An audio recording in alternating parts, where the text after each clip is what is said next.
The Gospel Sounds Music Awards is coming to Birmingham, Alabama, Friday, August 22nd, 2025. Hosted by Sir Every Drake and Yielded. Featuring the New Hope Mass Choir, Brian Woods, and the Voices of Victory, Phyllis Wong, Keenan Coleman, B.J. Williams, and Shabbat. Terrence Gamble, and the Living Testimony community singers, Michael Lee and Ryan Summers, and many more. All roads lead to the Greater Grace Church, 1945, Centerpoint Parkway, Centerpoint, Alabama. VIP reception, 5 p.m. Red carpet, 5:30 p.m. Main show, 7 p.m. Tickets are $35 in advance, 40 at the door. VIP 50. Get your tickets at Eventbrite. The Gospel Sounds Music Awards. Don't you dare miss it.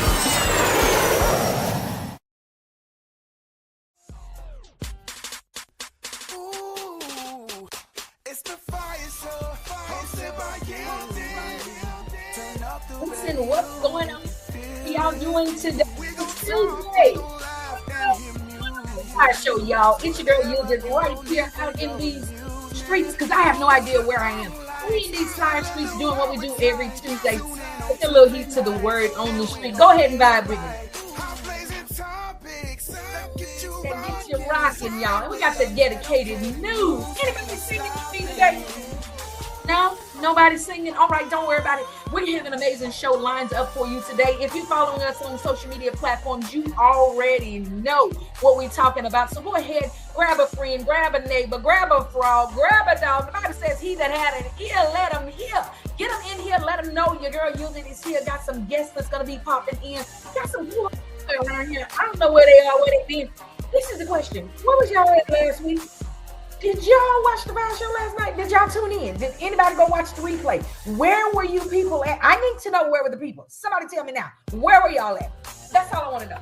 So, again, today is Tuesday. Every day is a good day, but Tuesday is an amazing day. Why? Because y'all get to hang out with us. We get to hang out with the Fire Nights. We get to talk about some good stuff. We get to clear the air. We get to crack a few jokes, sing a little song or something. Of course, y'all know we got some dedicated news for you folks that's, get them. And y'all like to hear trash. And y'all just wait for Cousin Al. So we got the amazing show lined up for you today. So if you have not already, go ahead, like and share the video. For those of you that are interested in, don't really know where we are after this and want to catch the replay, you can catch us on all the Spotify.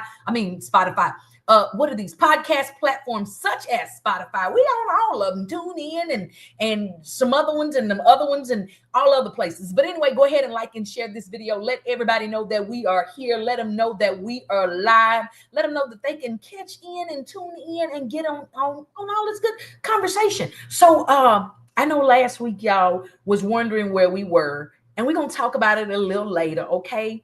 We're going to talk about it because I know y'all felt some way about it. Got some text messages, got some threatening emails. People threatening to write into the network and tell them that we was MIA on last week. But we're going to talk about all of that today, okay? So look, y'all, it's already 4:03. And I need you to like and share the video. Like and share the video. If you don't see the red light up at the top, then that means you're watching the replay. And we can interact with you as well. So go ahead and type replay so that we will know that you are here. Because the one thing that we like to do is celebrate people. So we're going to do some celebrating. Celebrate good times. Come on. We're going to celebrate some good times and some amazing things on today. Speaking of celebration, y'all know I tell y'all week after week that every day is a day to celebrate. Every day is a day to be grateful. But some people haven't quite caught on to how and why we should just wake up with a grateful mindset. So, they need a reason to celebrate every day. And so the national holiday people, decided to conjure up a list for every day of something that you should celebrate with. So we're going to talk about the national holidays and all of that good stuff. But y'all know I could talk all day by myself, right? But I like having people be a part of the conversation. And I got some amazing co-hosts that would probably like to chime in on this conversation. So I'm probably going to go on and bring my co-host in. Am I bringing my co-host in? Is anybody here? Is anybody in this building? Michael? I am my sister's keeper. Oh, come on. You better be my keeper. Come on, Mike. O-A-K Poppy. What's up, Fire Nights? Today's FIYAH show is presented by Yielded. None other than the award-winning Yield. You full of drama already. Stop it. I can't Stop it. Can't stop. Poppy. Yes, Poppy, ma'am. wait, I was looking for you last week. Where you was at? You sure were. I was waiting and everything. I was all hyped up to talk to the folk, to the kin folk. And that's about as far as I'm gonna go with that, people. So it seems like I wasn't in control of it. It seemed like you wasn't in control of it. So is there Lorenzo? Lorenzo? It's all about the communication. Is Lorenzo here? He might know something about Yellow. Oh, he's here. Lorenzo. Clown. You was just about to say we could have fun because he wasn't here. Yeah. Oh, I was gonna. Yellow. Hi, Lorenzo. Hey, what's going on? Who are you? Oh, you loud and strong today. You must have ate your Wheaties. Yeah. Uh-huh. I'm checking some things in the background. So y'all give me a second. I'll be right back. All right, well, we'll be here. Well, so then let's keep it between us then. What's up? Yeah. So anything you want to talk about him, let's say it now. You want to talk about it? No. Nah, it ain't nothing to talk about. It ain't no fun because he can listen. So let's get into these national holidays. Today, y'all, is already June 10th. So for those of you here in Texas, I got to enunciate and make sure that I say June 10th. Because if I say Juneteenth, no.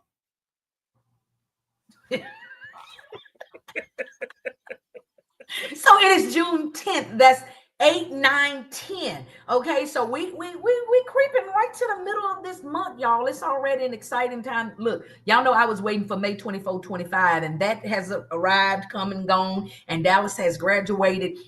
We yet waiting on his uncle to come pick him up. That's Uncle Sam. And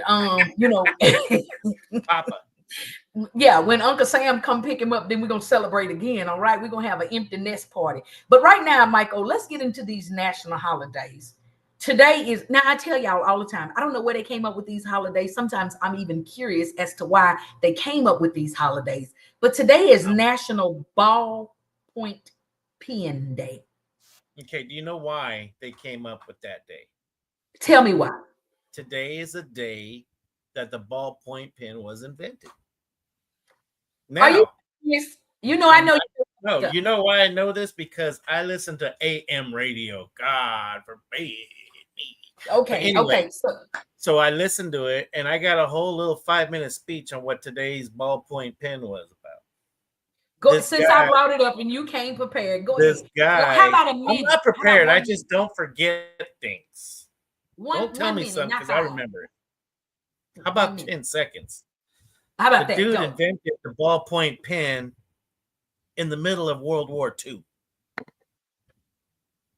So they was out there fighting, and he was sitting somewhere. And this guy's like, how do I write with something else? Wow. Anyway, go ahead. Next. Okay, yeah, we're gonna slide right on past that one, but I'm gonna slide into something a little nastier. I don't know why or what it is, but today is National Bedbug Prevention Day. Gross. I'm not really sure why we need to create a day for you to clean up your house and wash your bed linens, or to be on the other side of something clean. The saints say cleanliness is next to godliness. They swear it's in the Bible, but it's really not. Yeah. So if you got bed bugs, then it's not of God, right? You have a pet. Can we say that? If they not things of God, it got to be a purpose, but it ain't to be in my house. Bed bugs are disgusting. Yes, I'll give you that. Yeah, we're gonna move right on past that. But you're making me itch. See, and you need to go take a bath. All right, y'all. It is also National Black Cow Day. I'm not even gonna touch that one. We're gonna leave that alone. We're gonna keep moving. Today, y'all, I had it wasn't a real forklift, but it was like a dolly forklift. And I was like, look at me running over stuff and running over people and things. I was moving some boxes and some pallets, and I was on the little, the manual forklift. But it's National Forklift Day today. And I was like, look at me celebrating and didn't even know. Yeah. I'm a certified forklift driver. So I was about to say I want to go get my forklift license or certification or something. You think I should? Yeah. I'm gonna see if Lorenzo can put it in his schedule. Get me in a forklift class. So the kinfolk know a black cow is a root beer float.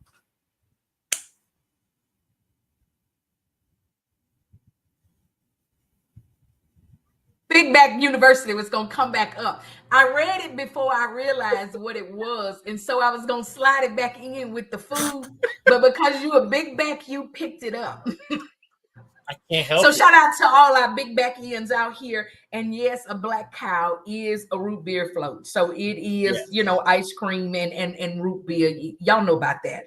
I remember it is. I used to drink those and eat those or whatever. I remember the very first time I had a root beer float. I thought I was big time. And we used to have this little place that no longer exists in Nacogdoches called Hunger Stop. Mm-hmm. And so y'all know I've shared a lot of the stories about my mama and how she would always do all of the exclusive stuff for herself only. So whenever she was out paying bills and running errands, she would stop and treat herself to Hunger Stop and bring us home. But she would bring us home bologna sandwiches. That's not fair. So one time I got to venture out with her when she went to pay the bills. And so I was able to get a root beer float, and I thought I was big time. And so shout out to my mama for my first root beer float from Hunger Stop in Nacogdoches. Shout out to our amazing fire nights here, y'all. We are talking about these national holidays as we give ourselves time to get into this heated, I'm always messy. It ain't really a heated conversation, but we want to talk about fathers versus dads versus fathers. And we want to talk about, what y'all really think about that. So go ahead and grab a dad or two. Grab somebody that's got multiple baby daddies. Grab somebody that's got some dead baby daddies. Grab somebody who ain't got no daddy. Get them in here on here, and we're going to talk about this thing. But for the big backs, we're going to talk about these national holidays that are near and dear to y'all's heart. Today is National Herbs and Spice Day. Today is National Iced Tea Day. Woo! Love it. We ain't going to call no names, but somebody almost started the show late because they wanted to inquire if I knew that it was National Egg Roll Day. We ain't going to say he not on the screen yet. We're not going to say that he's a Big Back member of Big Back University, probably graduated summa cum laude. But he was inquiring if I knew that it was National Egg Roll Day. So are you an egg roll fan? You know it.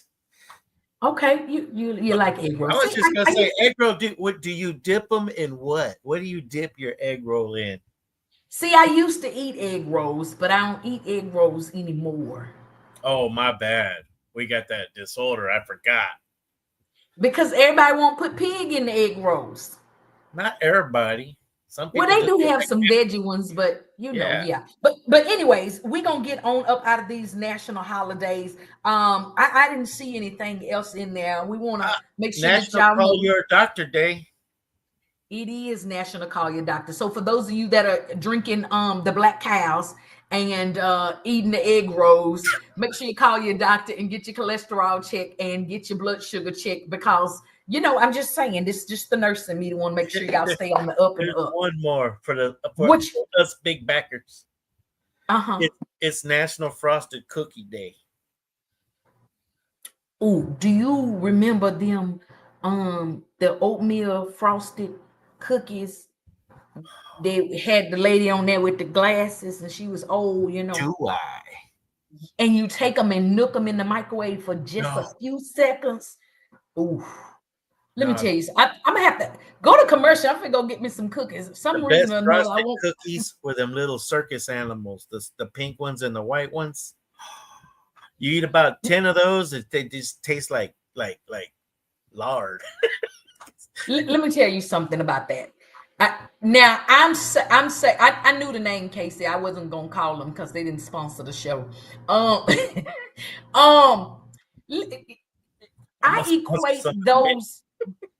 I equate those little pink iced animal cookies to salvation. Nice. You want me to tell you why? Yes. Because the little people used to have mission up the street from my house, and they would walk down and get all the kids from the neighborhood. I didn't know we was going to learn about the Bible. I was going to eat the cookies. And so they was giving scripture. I was eating cookies. And so I felt like if you eat the pink iced animal cookies, then you were saved. And that's all it took. Oh, man. Hence the big bag. Yeah. So, and then they had the Kool-Aid with no Lord, sugar. I am saved. Who? God, Listen, I don't know if you said this or not. Back. We gotta get back on schedule. Hold on. What? I'm back. Listen, no, I was having a little issue. I don't know. It locked my live to only me, and I can't get out of it. I don't know what happened. But oh wow. I gotta check it out later. But oh wow. Shout out to Joe Hawkins over there. I think that may be Joe's first time watching with us. Joe is a comedian out here in these Houston streets. Y'all remember the name. Man, listen. Rumor has it that he's about to bust the scene wide open. And so I believe what the rumors say sometimes. So tell me a joke. Whoa. No, Joe. You caught me off guard.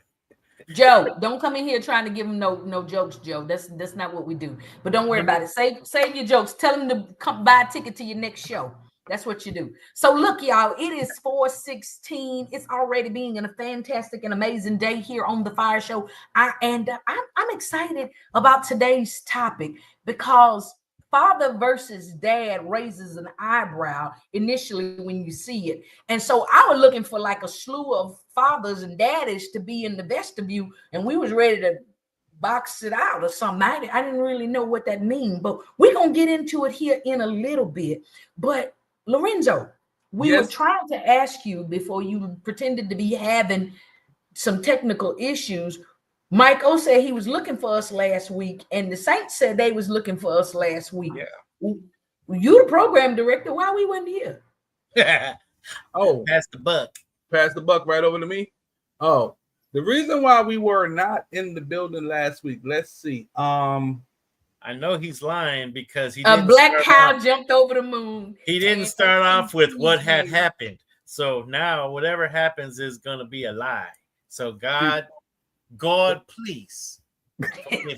You know what, Lorenzo, just don't say nothing else. Just stay right there. We don't want anything on your book unnecessarily. Just leave it right there, and we won't worry about it. We just want to send a huge shout out to Antoine Hilton. We want to send a shout out to Antoine Hilton. Antoine, we love you, and thank you so much. Thank you so much for your hospitality. Wow, amazing. I wouldn't know anything about hospitality. Hey, y'all broke bread together before, so stop it. Shout out to Sean Lee House out there in those Kansas City streets, y'all. So look, I know we got an amazing show coming up, and so is it okay if we go to a commercial break right quick and then come on back into the dedicated? Because I don't want our guests to sit out there and eat the peanuts and the popcorn in the vestibule because he looked greedy. I mean, he looks like he got stuff to do. We're going to go to a quick commercial, and we're going to be right back. And you know what? Hey, this commercial right here, this is for Miss Yielded. Greece is cheap. But the airfare costs a fortune. Paris? Not much closer. And again, airfare... What about Puerto Vallarta? Let's face it, flying anywhere is just too expensive. Wait, what's this? Low-cost airlines. With one call to low-cost airlines, you'll drastically slash your travel costs. We're talking insanely low airline prices to any of your favorite destinations. Where would you like to go? London, Rome, Costa Rica, Australia? Wow, that's cheap. So why wait? Call now to learn how crazy cheap it is to fly anywhere in the U.S. or international. Our prices are so low, we can't publish them. The only way to get them is to call to instantly hear the most amazing best deals on airline travel. It's that easy. So call now and start packing. Call 855-325-1768. That's 855-325-1768. 855-325-1768. That's 855-325-1768. Recover Now is a national campaign aimed at the education and awareness of the devastating effects of opioid and heroin abuse and curbing drug and alcohol addiction in the United States. Recover Now is sponsored by treatment facilities nationwide. Many of them have been where you are, and they want to help by spreading a message of hope and recovery. They're working hand in hand with major insurance companies nationwide that can help you or a loved one get clean in 7 to 30 days. Recover Now is embarking on a national outreach campaign on TV and radio to promote anti-addiction messages. So if you, a loved one, or someone you know has a problem with drugs or alcohol, do not wait. A new life for you could be 30 days away. Call us right now. I promise this call can change your life. Sponsored by the Detox and Treatment Helpline. Call 877-675-2490.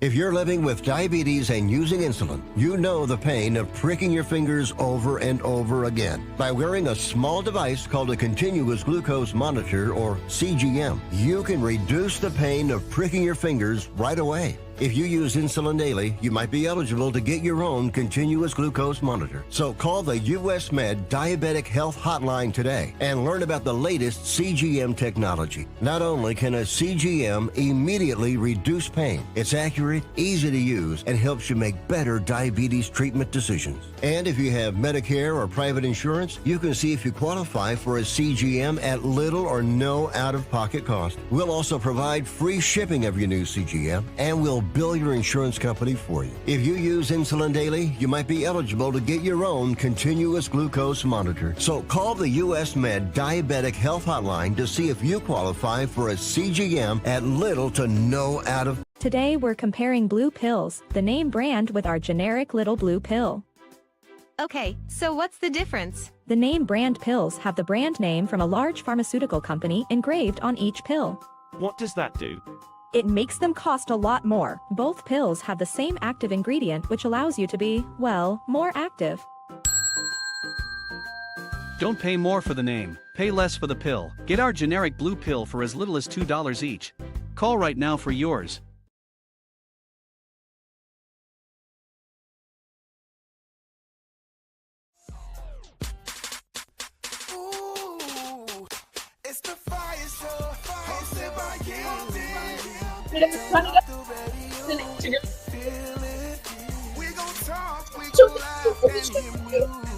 Listen, got some amazing people here, y'all. They typically sing with me. I'm just wondering if I can get either one of them to come in on this theme song and sing a little bit of that. But in the meantime, go ahead and like and share the video. Let everybody know that we are live here, putting a little ease to the word on the street. What's going on? Oh, where you at? Lorenzo, where you at? Oh, he not singing. Oh, you better sing it out, Mike. Oh, this thing live? Oh, that camera's on. Oh my goodness, not only was he singing, he was dancing. I'm sorry. And you hit the notes so well, Lorenzo was too ashamed to even come in because he knew he couldn't compete with what you had going on over there. I'm like, oh. It's on, bring it. So I think that we should do a battle of the voices. That's what I'm thinking. Maybe. No. Yeah. No, I think, what y'all think? Come on, Fire Night. Go ahead and let me know. Lorenzo be out for 2 weeks. We don't. You know what? We don't need. If he sings at a concert, he's out for 2 weeks. But if he just sings on here, I think he should be all right. But I'm saying that because I know a little insight about some of our guests that's in the best of you, and so they might could hit that note too. So we might just have a little sing off on today because when you know people business. Now don't look like that. When you know people business, then you can pull on it when it comes, when you get them in front of the camera. You know what I'm saying? Now, I can't see this. I can't see you doing like that. So don't worry about it. But look, y'all, we're having an amazing time here on the Fire Show. It's 4:25. So what we're going to do, I don't know why Lorenzo's not here. He wasn't there last week. He wasn't here this week. He doing way yonder too much absenteeism. I think we're going to have a talk. Oh, so if he was here right now, what would you say to him, Michael? Lean into the camera. You're Lorenzo right now. Lorenzo? Yes. We brought you into this office because I'd like to know where you've been, first off, but, more importantly, do you like what you do? Yo, bro, I'm my guy. Listen, I'm the program director. I'm the program director, guy. Woo, so, woo. Did I overstep my boundaries? Yeah, because Lorenzo, I'm sorry, bro. I'm sorry, bro. So today is an amazing My day guy. here on the Fire Show, and you're just supposed to keep going, Michael. Just Lorenzo, do you feel maybe you could attend more often? Be more a little bit more punctual. Listen, when you a program director and you have technical things going on behind the scenes, you got to make sure everything is going right. That's all. We're on the air, aren't we? We're on the air. Woo! So he makes sure he listen. Lorenzo of Low Cap Management handles business, so this is what's supposed to happen. So let us, Michael, let's mind our business. How about that? I'm down. I'm with it. I'm with it. And if you're listening to the sound of our voice, you could go to the Yielded page on Instagram as well to follow us there as well to hear this live story going on right now. Try to hit every avenue that we have. Go to everybody's page that's showing it live because of the topic we're going to be talking about is father versus dads. So, Michael, STR said we are LIVE. Look, Michael, let's just real quick have a conversation. Okay, come on. I didn't say that I was going live on my Instagram page, so he was letting me know. He was letting me know that he knew that we went live, and I didn't say it. So you got to watch the cues and the signs, and I think we need to bring our guests in because it keeps the tension down. We behave better when company's here. So, Lorenzo, would you like to do the honors of in introducing? I'm so nervous. I done got in trouble. If you want to introduce our guest, he done ate all of our ice animal cookies out in the vestibule. What? Yeah, he was eating the cookies and drinking the punch with no sugar, and now he done put on his moisturizer and he ready. Okay, well, what we're gonna do right now? We're gonna first tell Michael I need a little bit more light right here. Knew it. A little bit more light right here. Take me off.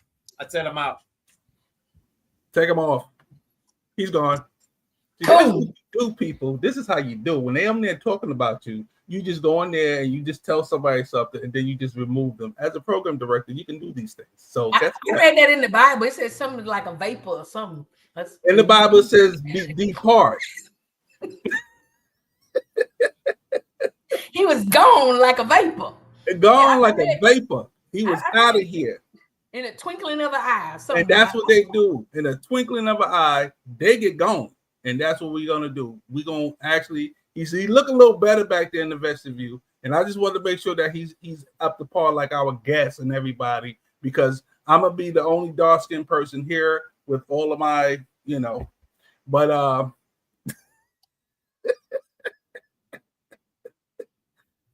something else you want to say?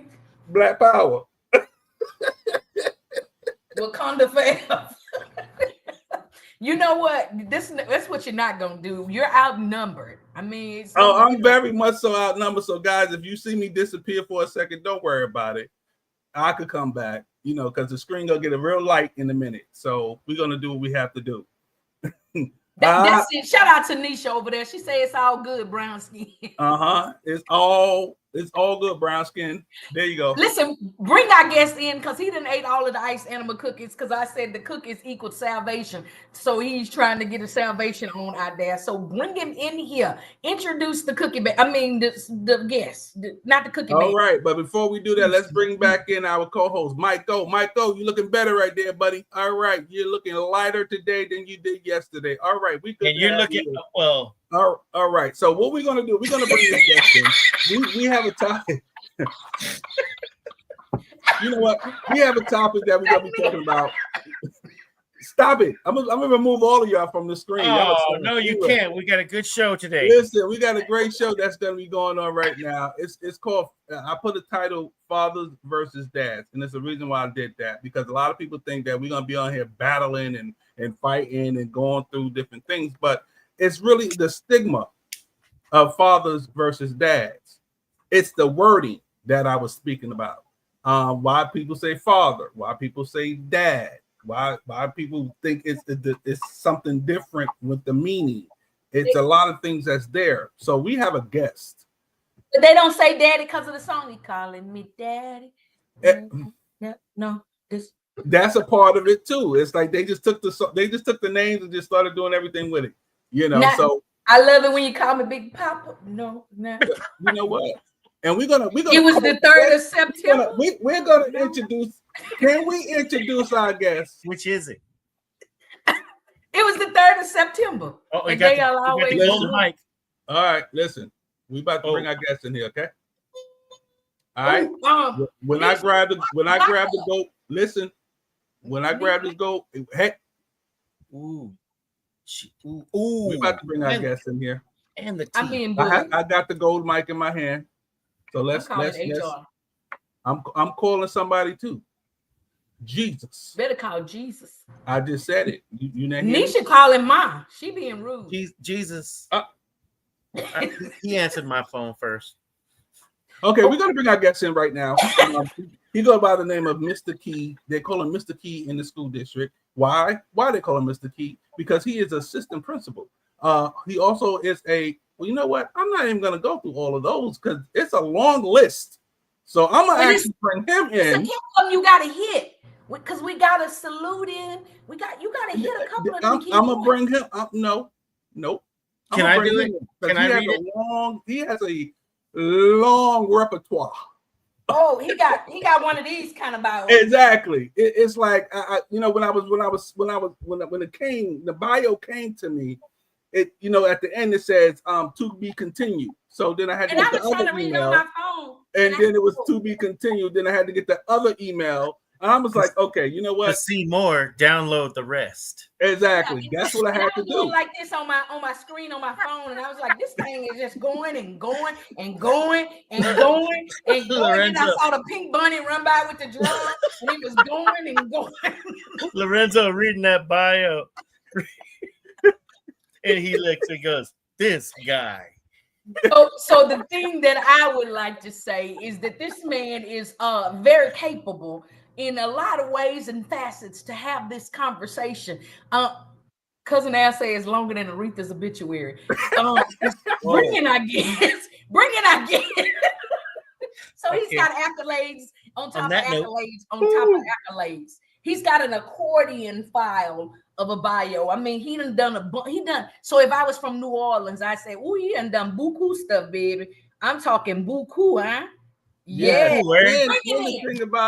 And the thing about it, he's not an old person. He's a young man. He young, but got like all of this stuff. He's young, but he got all of this stuff. He got he lived buku life in a short time. Yep. Right there. And we're gonna talk about that buku life. You know what I'm saying? And then he's actually he took a trademark after me. He bald. He getting embarrassed back there. Bring him in. He done got embarrassed. He hiding his face. Right now. Ladies, I call him Bren. Y'all call him Brennan. I call him Key. Y'all call him Mr. Key. Ladies and gentlemen, welcome to the Fire Show for the first time. Very, very, very first time. Brendan Key. Give him a hand, y'all. Yeah. In the room. Come on in. Hey, okay. Mr. Look at all them letters. Wait a minute. Hold on. He got the alphabetized behind his name. Right. You better come in. Okay. All this pumping up he did. Brandon. Yes, sir. Good morning. Good evening. It's Brendan. Yes. You look like a young man. And after listening to my Mr. Producer here, I was expecting, having never seen you before, a little bit of gray, kind of like this guy right here, kind of seasoned. But you seasoned in a different way. It's because I'm black. No, I'm just playing. It's because you're black. I'm just playing, Mike. Hello, everybody. Hey, Yoda, how are you? It's good to be on the show. Lorenzo, hello. Hello, I just want to tell you I'm impressed at your youth. Thank you, Mike. I appreciate it, man. Thank you so much. Love that resume. I appreciate it. Thank you. Before we get into the dedicated news, because some of the Fire Nights, they hang out with us, so they kind of, they touch. It says Brendan Key, MDIVMED period capital ROP. What is that, man of God? You is alphabetized. What is that? They just letters behind the name. That's it. Okay, That's but I want to know. I noticed the other 5 nights want to know what them letters mean, Mr. Key. So MDiv just means that I went and got my master's in divinity. That's it. Real simple. And then the MED. Ray, it's simple. And I also have a master's in education. That's it. Simple. That's all it is. So you masters with an S on the end.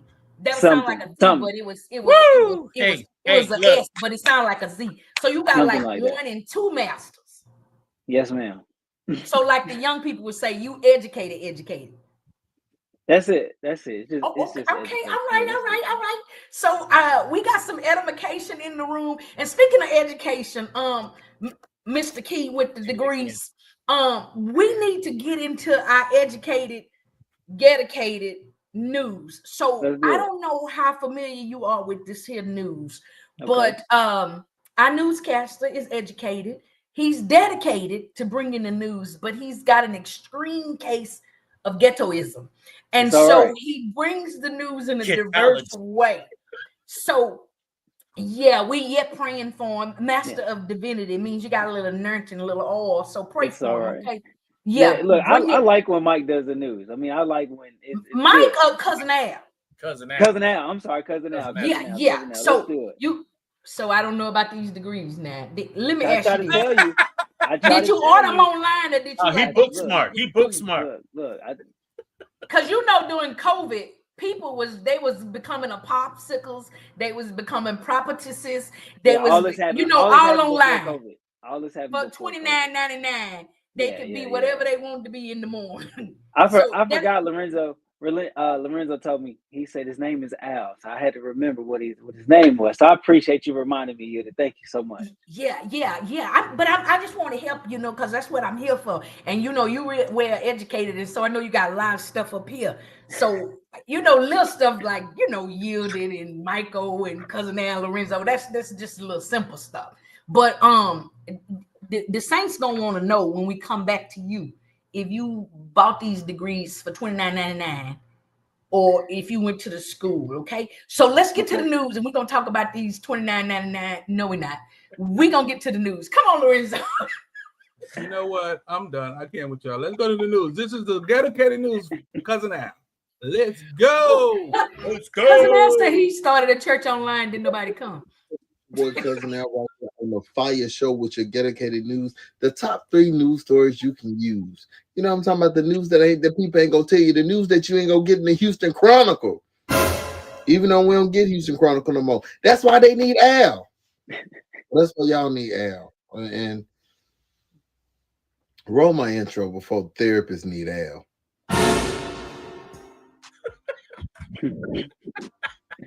Hey. Before the therapist leader. All right. Number 3, let's jump right into it. Listen, man, graduations are over. All you parents, let's give y'all a round of applause. Give them a round of applause. I know y'all so sick and tired of them kids and all them fees and all the stuff they need, and tired of feeding them too. Yes. But graduations are over. Congratulations again to all of our graduates.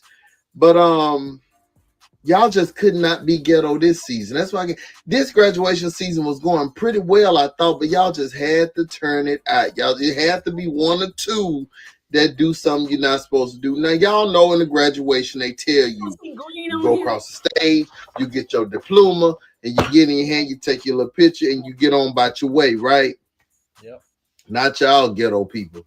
Y'all want to dance and diddy bop and all this other stuff going across the stage, knowing that they don't want y'all to do that, knowing that it's in the rule book and the guideline that you're not supposed to do that.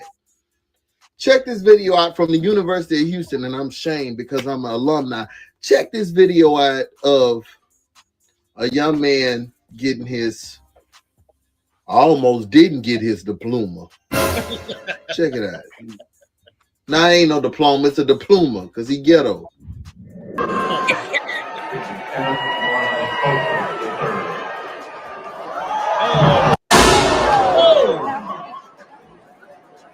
Obviously, they didn't teach flipping in his classes.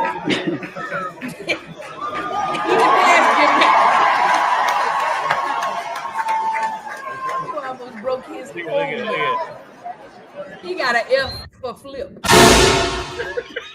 And the word of the day is paraplegic, because that's what he was about. He was about to be paralyzed. That when you paralyzed from the back of the head down to the spinal cord, to the neutrons of the back and the leg muscle. He's about to not have no activities of his limbs. How about that? They teach you this. Let me tell you, in education, and when I was in college, they told us, you come across, you get your diploma. When you get your diploma, you smile and you go on and you go to the next station and you shake hands and go down. You don't do no WWE flip. What do you, Simone Biles on ice? What are we doing here? Like, we got to do better, people. We got to do better. Yeah. That was just hood. That was just it was without taste. It was without thinking, and he could have really hurt himself. And then they would have just swore to God, everybody would have been doing balloon release and all this stuff, and I'd have been shooting, popping them. That kind of stuff make me mad. You don't go 4 years to act a fool. That's all I'm saying. Roll that next story before I say something I'm regret if I ain't already said it. All right. Speaking of celebrations almost gone wrong. I cannot. Number 2, in the church as we do it, y'all know we are faith-based people, and if you don't know, you've seen it on somewhere.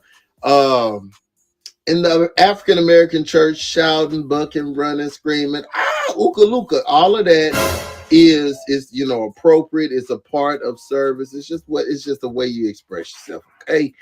And it's okay. However, the Bible says do things decent and in order. Decent and in order. The Amplified Bible say don't do nothing that's going to be ghetto and embarrass the ministry or God. At this particular church, there was a praise that shout out amongst the saints. And I tell people all the time, you have to realize when you about to shout, you need to look around and say, is it enough people that if I fall, I can be supported? Is it enough people that'll be able to catch me in case my foot slipped? The Bible even say my foot had almost slipped. So you got to think about, are you supported with enough people that if you fall, you won't hit the floor unto death? Also, you have to think about, is my weight just too much for these people to handle? At this particular church, the man was shouting and he ain't had the support, and his weight wasn't in agreement with his shout. Let me just put it that way. We're going to check out the video and we're going to pray. Oh, roll it.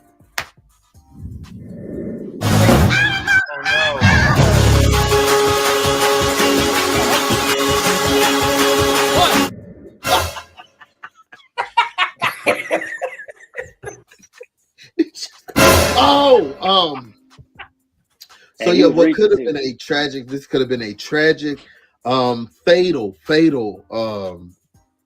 event that would have taken place, and it would have been a horrible accident for the church, the insurance policy, all this kind of stuff that could have happened. Yeah. I'm done. He is tickled. Yeah. Did y'all see them shoes? Them shoes took off like Gail when she got in that spaceship. Them shoes went to glory. I don't understand, man. I cannot. And he knew he was on that platform. He knew he was standing up. He knew that little IKEA pulpit wasn't gonna hold him up. And the man that was behind him was trying to shout too. It was just too much. Do y'all got IKEA up? Momentum. We gotta do better. As a matter of fact, no more praise breaks. At my church, we ain't shouting every Sunday. We gonna shout when it's something to shout about. We ain't shouting no every Sunday. So yeah, we just gotta. Boy, I tell you. Not. Y'all so ghetto. Ugh. I don't know how y'all sleep at night. My God. All right, and the number one story of the week, as you guys have probably heard, Todd Chrisley, y'all remember the Chrisleys, they went to prison for tax fraud. They were accused of tax fraud, and they Trump pardoned them. They got out. So social media, some of them are saying good, some of them saying, no, this ain't it. This ain't it. This not what you do. This not right.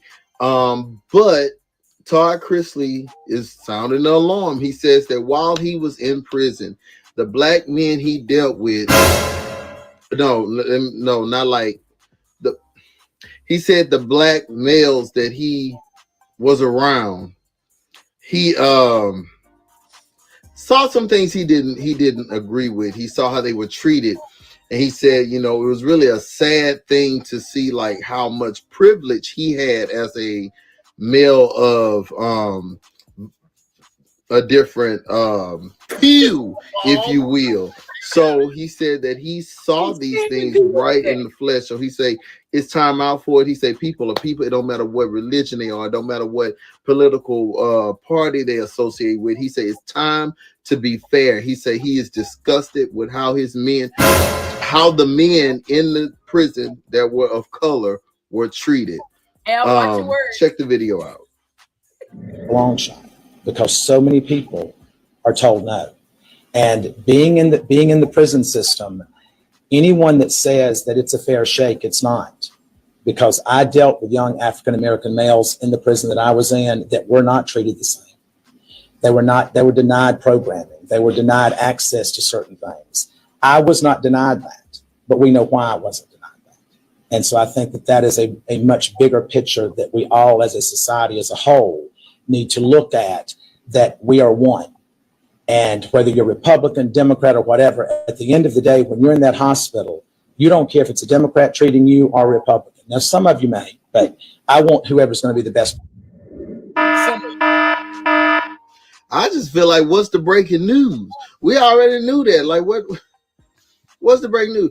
Now, they did say that there's a possibility that if Diddy is guilty, Trump may pardon Diddy. They did say that. They said it's talk about that. It's rumors. But we already knew that. I mean, we ain't seen the documentaries. We ain't seen all stuff. We know that people are treated behind bars differently because of the color of their skin. You treated different by the color of your skin at the Exxon. So you know what I'm saying?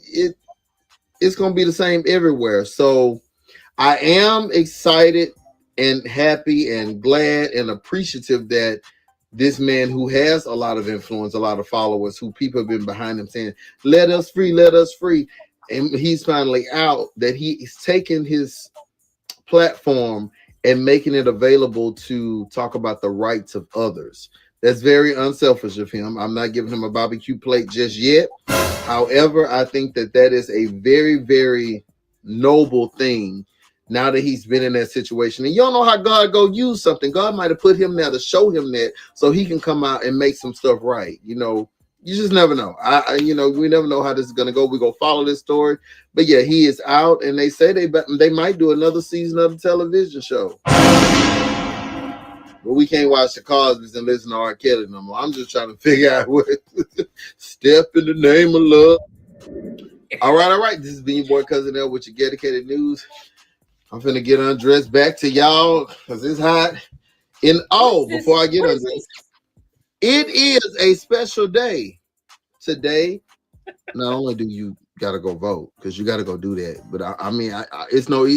I shouldn't even have to say that no more. It's like me saying wipe yourself after you use the bathroom. However, today is the day after Janice, last name Harris's birthday. So let's make sure let's celebrate them, one of our Faith and Fire nights. Happy birthday. And you remember what Mother Mitty told you, okay? And what she said was true. Y'all, if you wasn't there for the prophecy, you got to get it from Yielded, because I'm not gonna retell it. I ain't retelling it because it wasn't my prophecy to give. But we love you, Miss Janice. Y'all go vote for Yielded. Back to y'all in the studio. And this caption is way yonder too much. Y'all, second. I'm done. Brendan, Mr. Yes, King, yes, ma'am. Do you have anything you would like to say about the news before we get into who you are and what you're talking about? I just want to say my guy that was on the IKEA pulpit. It was when he was reaching back, like he knew support was going to be there, and the support wasn't there. It already left him. You're gonna walk over here, but you're gonna limp back. Yeah, just watch your surroundings. That's what happens when you shop with your eyes closed, not in the corner. Yeah. I got two good scriptures from that. One said, know those that labor amongst you. He should have known who was there and who was not going to be there. The Bible also says that put your trust in no man. No. Especially when you could be the very next candidate on my 600-pound life. You shouldn't trust no man to hold. Oh my goodness. I'm just saying. I'm saying. Yeah, I'm just saying. We fall down when we get up. Yeah. That's but it. I believe in my spirit that every part of him was Lorenzo got it the next morning. Everything. Yeah. Lorenzo, what's the matter? He got it. It took him a second. He got it. I mean, you just got to. Yeah. The man of God was not. I don't believe he prays enough. Because let me. Can I say this? Let me jump in. Come on. See, when people don't understand, when God is in control, when God is in control, you're not going to be falling all over the place or reaching back for somebody to try to catch you, because he got you. He knows where to put you. He knows where to lay you out. I remember back in the days, this young lady was in the choir, and she started shouting, playing with God. And she went up, and the piano was right there, and she came down and hit that head on that piano. Woo! Blood started gushing. Talking about the blood of the lamb. It was the blood of a forehead. But anyway, you don't play with God. I'm just saying. Okay. Listen, the blood still If you replay that tape, dude made an attempt to get in the way. However, did you see that shoe? That shoe exhaled when it popped off that foot.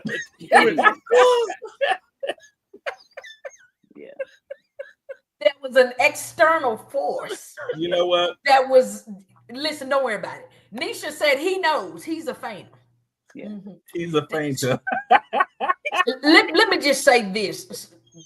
I'm one that believes that there's a weight limit and a size to everything. And I'm not a part of the church administration, but if I were, I would write this in the bylaws. Plus size people don't pass out or shout at this church, because the ushers, first of all, are volunteer members, workers at most church. Ain't nobody got time to be filing on their insurance because you didn't fell out on Sister Gloria from usher board number 1. We don't have time for that.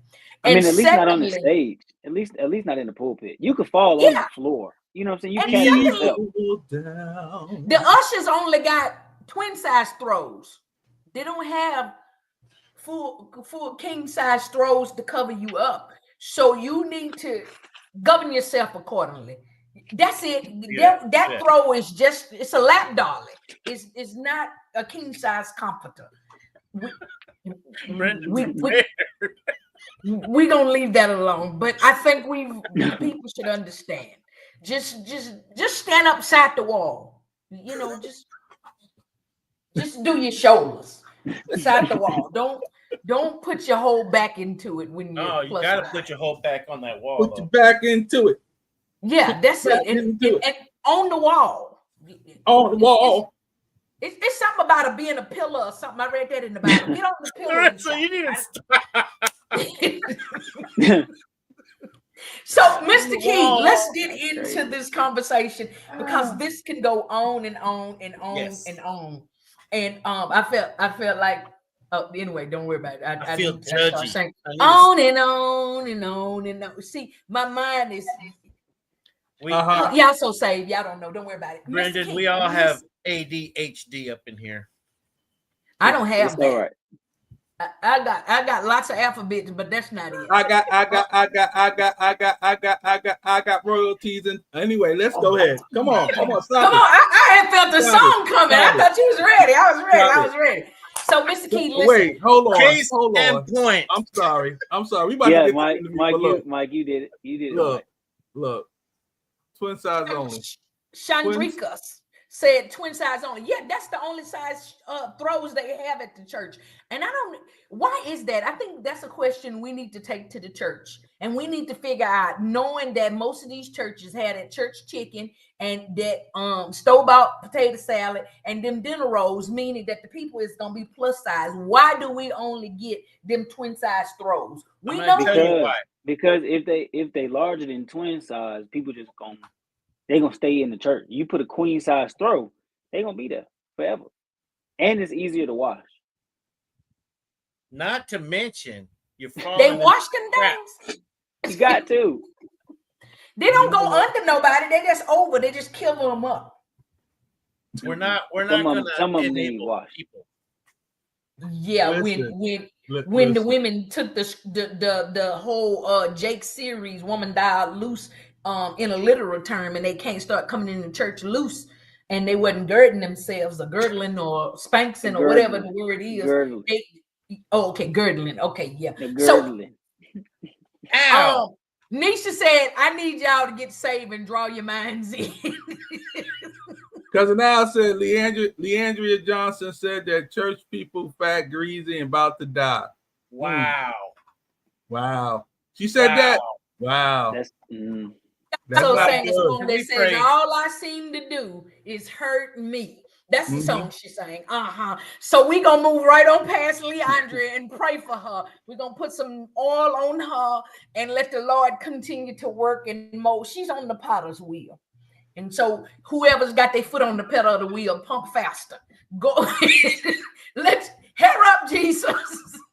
God, accelerate your potter, your clay. Just go faster, Jesus. I ain't telling you what to do, but I'm just suggesting. Queen size might come up missing. Chandrika, I'm gonna make sure whatever church you attend that the people count they throws. Who is Chandrika? Is this Chandrika's first time being a fire night? Who is Chandrika? Y'all know I believe it's her first time. That's cousin Al. Cousin Al. Welcome. Oh, Chandrika. Oh, let me tell you who Chandrika is. I read the name again. Chandrika is talking about them throws because Chandrika is an usher at the church over yonder ways with Pastor Bailey. And she was the one that cousin Al said that she could, when people need to go get seated, they want to sit where they want to sit. Chandrika is the usher that would split up the Siamese twins. That's Chandrika. So yeah, she's that usher. But let's get on in here. Welcome for the first time to the Fire Show. Just want to let you know you're no longer a guest. You're now an official Fire Night, and you're welcome to show up to church every Tuesday 4 to 7 p.m. Central Standard Time. You family. Let's get into Mr. Key with these letters and numbers and stuff and things over here. This man that is real educated and well scholared and all of this stuff. And Michael, let me tell you what Lorenzo didn't tell you. He also served in the United States military. I was getting to that point. Yeah, I'm gonna tell it because some stuff people just ain't gonna say unless you say something. So thank you, sir, for your service. And we want to let the people know just who you are, just apart from all of what we said. We want you to tell us who you are. You're born and raised, you went to church, you ate animal cookies, you did all of this stuff that we know. But tell us what we don't know, and then we're gonna get into this conversation. Oh well, I don't really know what you don't know, other than I'm a school administrator. Outside of that, it's not too much. I focus on serving the people in the community. Preferably, I do as much as I can within the church. And then Lorenzo asked about this topic, and before we get into it, I just want to say that because I might not be as seasoned as, Michael has stated, he's recognized the seasoning, but I'm also still learning. So I'm just grateful to be here with you all. I'm grateful to speak on this topic, and I'm enjoying the show thus far. So I appreciate y'all. Awesome. Now, what I've learned, Lorenzo, Michael, I'm talking to y'all.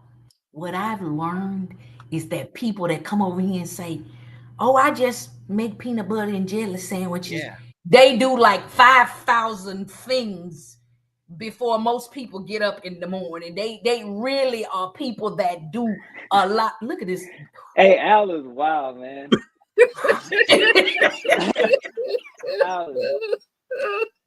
Al says that MDIV and MED means he knows Jesus and how to read Japanese.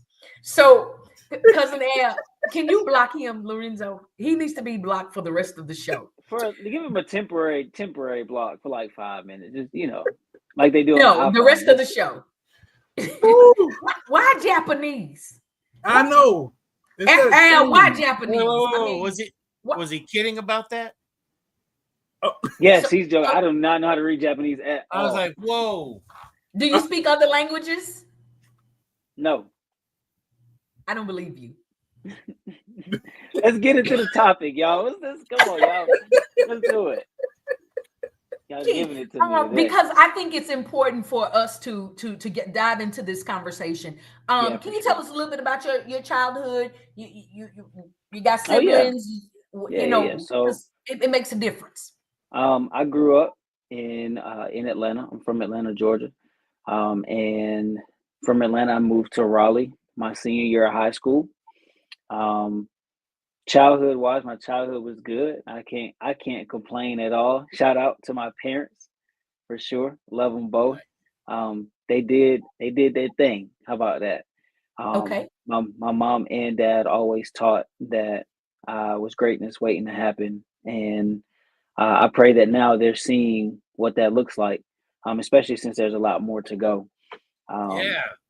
And because you were a whopping 18 years old. I'm sorry. Shout out to North Carolina Agriculture and Technical State University. That's where I got my bachelor's in electrical engineering and military leadership. And then shout out to Wake Forest, is where I got my MDiv, and I went back to A&T. Aggie Pride. I will always say Aggie Pride. I'm born and bred. So North Carolina A&T is what helped me, support me, and helped me to move forward to where I am today. Regarding ministry, I attend Sanctuary Deliverance here in Greensboro. Pastor Vander Purcell. I was a part of another ministry before, the Citadel of Praise. So I just want to give shout out to the two ministries that have helped me here since I've been in Greensboro. And I wasn't always. I'm not gonna say I wasn't always churchy. I tell my wife that all the time. Like, I'm not churchy, but for some reason we pull up songs and I know what they are. But I can't say I grew up in church, but the church was there. You know what I mean? My mother always prayed. My father always prayed. My grandmother was very instrumental. My uncle and my aunt were very instrumental in what in what ministry looked like, and the formation of who God is. I wasn't brought up in church. So the traditional churchiness is not where I come from. But once I got to college, the campus ministry kind of showed me what ministry looks like from a campus ministry perspective, a young adult perspective. And then now being at Sanctuary Deliverance, I'm around a lot of older people who have shown me what the formation of church is, and kind of the the old school church. That's what I want to say. It's like it's the old school. You got your mothers in the church. You got the usher board, the choir. All of that. To me, it's like I'm one of the young ones in the church. So I'm grateful for all of the foundation I've had before now. And I guess that's a little bit about my youth and young adult. But shout out to my parents. They did their thing. Were you in sports or anything like that in high school? High school, I played a little football. But when I got to college, I did more basketball. Like I went into basketball, football, and then I got into MMA for a while. So I was on circuit for a little bit, and I really enjoyed boxing and MMA. That was kind of my thing. And then initially, you got the hands. Something like that. All right, something like that. I know who to call. All right. That's me texting you right now. You better call on names. Jesus. No, them names I sent you. Call on the Lord. He said call Jesus. Call Jesus. No, I need you to handle them. Hand. Anyway, so listen, Mr. Key, I was listening for two things, and you said them both. You said my mom and my dad, and then you said that my mom prayed and my father prayed. So you had a dad and a father as the same person. So that takes us to our topic. Dads versus fathers, fathers versus dads. And I know, for those of you that are just tuning in, y'all may or may not have heard just a minute ago, Lorenzo was saying that no, we're not battling. No, we're not about to what's the word? Bash fathers, dads. No, that's not what we're gonna do. So we're about to have an amazing discussion about the choice of words. So I can't ask you, is your dad or your father? Because in the text of the conversation, you call them both. And so that is what we're going to be talking about today. What's the difference in a dad? What's the difference in a father? Yeah. And we want to hear from you, the Fire Knights over here in the choir stand. Those of you that looking at my fingers right now, get to typing and tell us what you call your mama boo thing, the one who, help, bring you know, we want to know what you call him, the male, So go ahead. As simple as I can put it, a dad can be a father, but a father can't be a dad. Yeah. I gotta absorb this one. Yeah, say that one more time for the slow church, and me and Lorenzo and Michael. So a dad can be a father, but a father can't be a dad. So I'll break it down. When you look at a birth certificate, it either says parent 1 or parent 2, or it says mother of child or father of child, and any man can sign their name on that line as the father. You're going somewhere. Of the child. I like this. But it's not until you have a relationship with the child before the child calls you dad as his first word, or mom as their first word. Does that make sense? A baby says mommy or daddy. It doesn't say mother or father. And sometimes they say it short, mom or dad. Yeah. You see what I mean? Like there's some intentionality, but there's intentionality between the difference between a father and a dad. I was talking to Lorenzo earlier today, and I said, when you watch Lion King, Simba as a child, we would say his father died, but when Mufasa was being killed, he says dad. Yeah. He doesn't cry out father. You see what I mean? So there's some I think the biggest piece, and maybe it might be historical. Maybe there's just a delineation between the two. We say Father God. We don't. Some people say Daddy God. Some, there may be something like that. There may be a reason why there's a difference between father and dad. But to me, a dad can be a father, but a father can't be a dad. Now that's very, very interesting. I love your whole explanation. One side of me feel like, oh, that's good, and one side of me kind of itching, like I don't know. But I need to hear from you Fire Knights over here. Y'all need to come in, chime in on this conversation. Mike O is rubbing his little goatee there, so he ready to come and say something. Come on, Michael. I'm scared. Well, I know because I've had, and the same father was a dad for a really long time. Then he turned back into a father. Right. And then he turned into an acquaintance. Then he tried to be a father again, but he's always going to be dad. You know what I mean? Yeah. He's put me personally, he's put me through every horrible emotion you could ever go through. And as far as speaking to the man, I went 17 years without talking to him. Wow. And when I started talking to him again, it wasn't by choice. It was because of my first procedure that happened. So it took a surgery for me to get back in contact with my dad, father. Right. And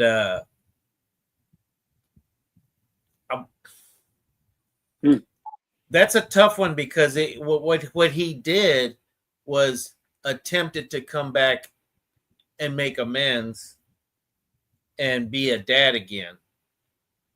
But what he did, what he exhibited was father mannerisms. You know what? I'm just going to use you for this right now because it's available right now to use. Yeah. Almost like a fork. Right. So then I have to go back and say, you know what? Me being me who I am, I'll never say I hate that man. Right. I'll always love him and I pray for him. Yeah. Because of his lack ofs. Right. Yeah. Let me read this here. Let me read this comment. It says, I would say anyone can be a father because that's just what's put on the birth certificate. But to be a dad is the relationship. Yes. Anyone can be a father, but everyone can't be a dad because not all have the relationship with their child. Right. Okay. So I also want to think of it as a means of maturity from the recipient, and the recipient being the son or the daughter. Yeah. So again, it's easier to say dad than it is father. But when you say dad, it brings out the child in you. Yeah. It brings out the kid in you. And whatever that looks like, it's like, whether it's good or bad, either my dad was great or my dad messed up or both. We can say that. It's different when you say father, because there's more. Father is weighted heavier, and I think it's because of our context, where we come from. And I say weighted heavier because we say Father God. And that I can only come from a ministerial perspective, just based on the word, right? When we say Daddy God, when we say dad, like when I pray, sometimes I say dad, just because I come to God as a child. That's the point for me. You know what I mean? And every child, like, I think it's also a part of a level of maturity on how the relationship, like you said, between when you see a dad, when you have a dad and a father. And I think another perspective would be, you can have, I just think of like a father figure. Being a father figure doesn't mean that you're a dad. Ooh, come on now. Lorenzo, you need to push the commercial button right there, because Mr. Key is about to go. He turning the corner right here. He was about to take his text there. I'm listening. I'm listening. He was about to take his text right there. Take your text, preacher. Come on. He's saying truth though. Definitely. Okay. I'm letting everybody say whatever they gotta say. Then I'm gonna chime in. Chime in now. I think we should take a commercial break and come right back. So listen, y'all, father versus dad, dad versus father. We want to hear from you what you think, how you feel, what you call your dad or what you call your male parent, and why. And is it a reason, a good reason, bad reason? We want to talk about it. We're going to be right back. Don't y'all go anywhere unless you go and get somebody and bring them back. Go get your mama's boo thing, or go get anybody. Bring him back on here. Go get your sister. We coming right back. Push the button, Lorenzo. Why not? Hey there, travelers. You going somewhere? Need a hotel? Then call Hotel Wiz anytime, day or night, for rates too low to publish. You can save up to 75% on over 500,000 hotels across the globe and get our best price guarantee with no booking or cancellation fees ever. We've got some of the lowest hotel prices you'll find in New York, Chicago, Las Vegas, San Francisco, Washington, D.C., and a lot more. Don't waste your time surfing for deals. Make a free call right now and find deals too low to publish. Save up to 75% right now with no cancellation fees. And to make it even easier on you, we're here 24/7 to help. So call right now. Bookmark us in your cell phone. Whatever you need to do, just pick up the phone and call this number for hotel deals that'll knock your socks off. Call 877-801-8832. That's 877-801-8832. Again, that's 877-801-8832. Greece is cheap. But the airfare costs a fortune. Paris? Not much closer, and again, airfare... What about Puerto Vallarta? Let's face it, flying anywhere is just too expensive. Wait, what's this? low-cost airlines. With one call to low-cost airlines, you'll drastically slash your travel costs. We're talking insanely low airline prices to any of your favorite destinations. Where would you like to go? London, Rome, Costa Rica, Australia? Wow, that's cheap. So why wait? Call now to learn how crazy cheap it is to fly anywhere in the U.S. or international. Our prices are so low, we can't publish them. The only way to get them is to call to instantly hear the most amazing best deals on airline travel. It's that easy. So call now and start packing. Call 855-325-1768. That's 855-325-1768. 855-325-1768. That's 85. Here's an important message from the U.S. Med Diabetes Solution Center. If you have diabetes, you know the pain of pricking your fingers. But now, by wearing a small device called a continuous glucose monitor, or CGM, you can reduce your pain right away. It's easy to use and helps you make more accurate diabetes treatment decisions. So call us right now to see if you qualify for a CGM at little or no cost. U.S. Med. Better service. Better care.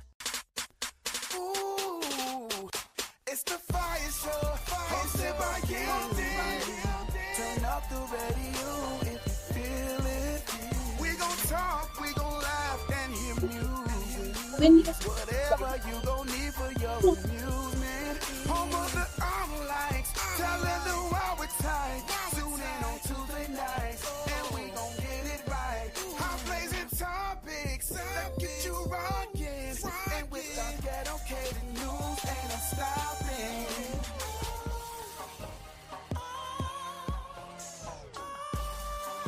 See, Lorenzo done dropped me out, put me back in. I don't know what's going on. I don't know what's happening. I'm back. I guess I sound good. I know I look good. Do I sound good to y'all? I look good too. This is my good side. Listen, y'all, we're having an amazing time here on the FIYAH Show. You know, technology does this thing, and then Lorenzo be pushing buttons when he get mad. He be throwing everybody out. It's the bully. I mean, it's the God.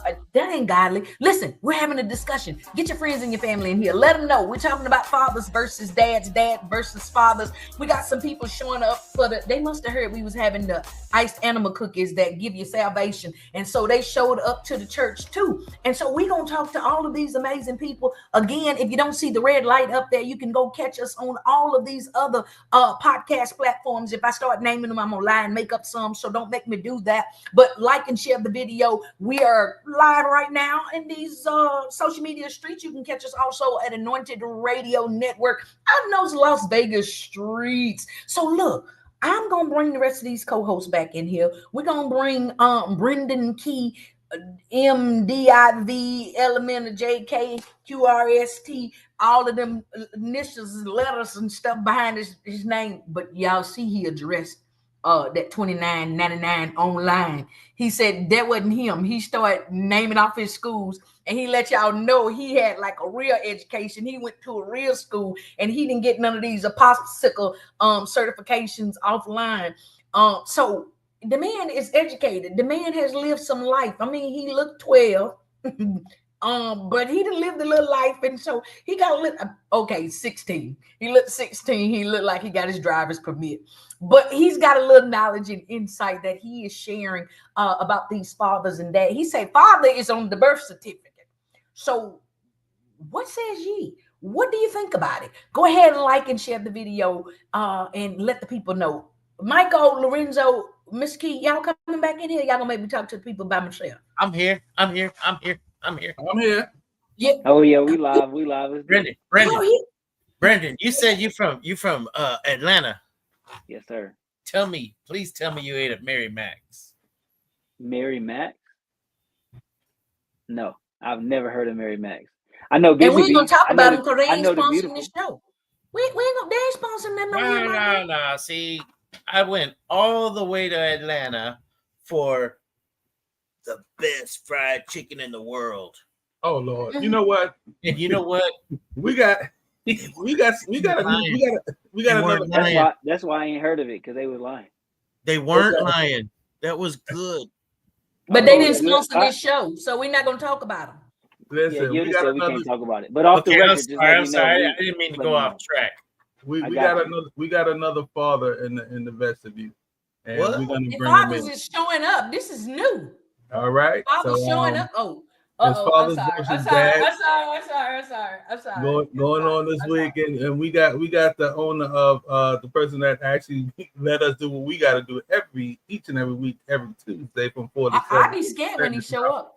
When he comes on here, it's like, okay, we got to act when we have to act, when we act, when we act. Let me be acting. You know what I mean? All the way from the North Vegas streets, y'all. Welcome to the FIYAH Show. He's not a guest or anything like that. He's the owner of Anointed Radio Network, Pastor Jay. Pastor Jay, y'all made me sound like I was Debo or something. Yeah, I start tucking in your chain. Debo! They start tucking in chain. Debo coming. Hey, everybody. Hide your pause. Say. Hide your pause. That boy might get you. Wow. Pastor Jay, what you got to say? Y'all making me want to shave my head. It's a bald thing. It's 110 out here. You see, I pushed my bun way back here, and I got a lot of forehead, so I can be bald too. Look at me. Yeah, you already there. You probably should. Listen, you can work it. Said it best. Teddy P said, "I think I better let it go." Ooh, you know what? It looks like another love TKO. Okay, let's get back on topic. Y'all. We're talking about what it says. Talk about fathers versus dads. It's case in point, Brendan. Case in point. And Michael, keep your head like this, and you can be bald for the rest of the show. Brendan, hey, Brendan, go ahead and finish what you were saying, my guy. No, I mean, I think that was it. Father is based on legality or origin, while a dad is based upon connection and care. That's how I feel about it. Like I said, yeah, for sure. And it's not emotion based upon the giver. It's not emotion based upon the man. It's the emotion based upon the child. So you're saying that what's happening is that when they say father, it's not as personable as when they say dad. I don't want to say that because, again, when you come from in a ministry context, father is the end all be all of who God is in the word. That doesn't mean that God can't be a mother, because in the word it also says wisdom, whose name is Sophia. Now we ain't got to talk about that right now, but what I'm saying is, like, there's some intentionality with the seriousness of father, but then there's also some emotionalism with the seriousness of dad, and it's all based upon the child. All right. Okay. So my mama was not a Bible scholar. I don't even know if she read much of it ever, but she would teach these parables, and she would have these quotes that she would say like random.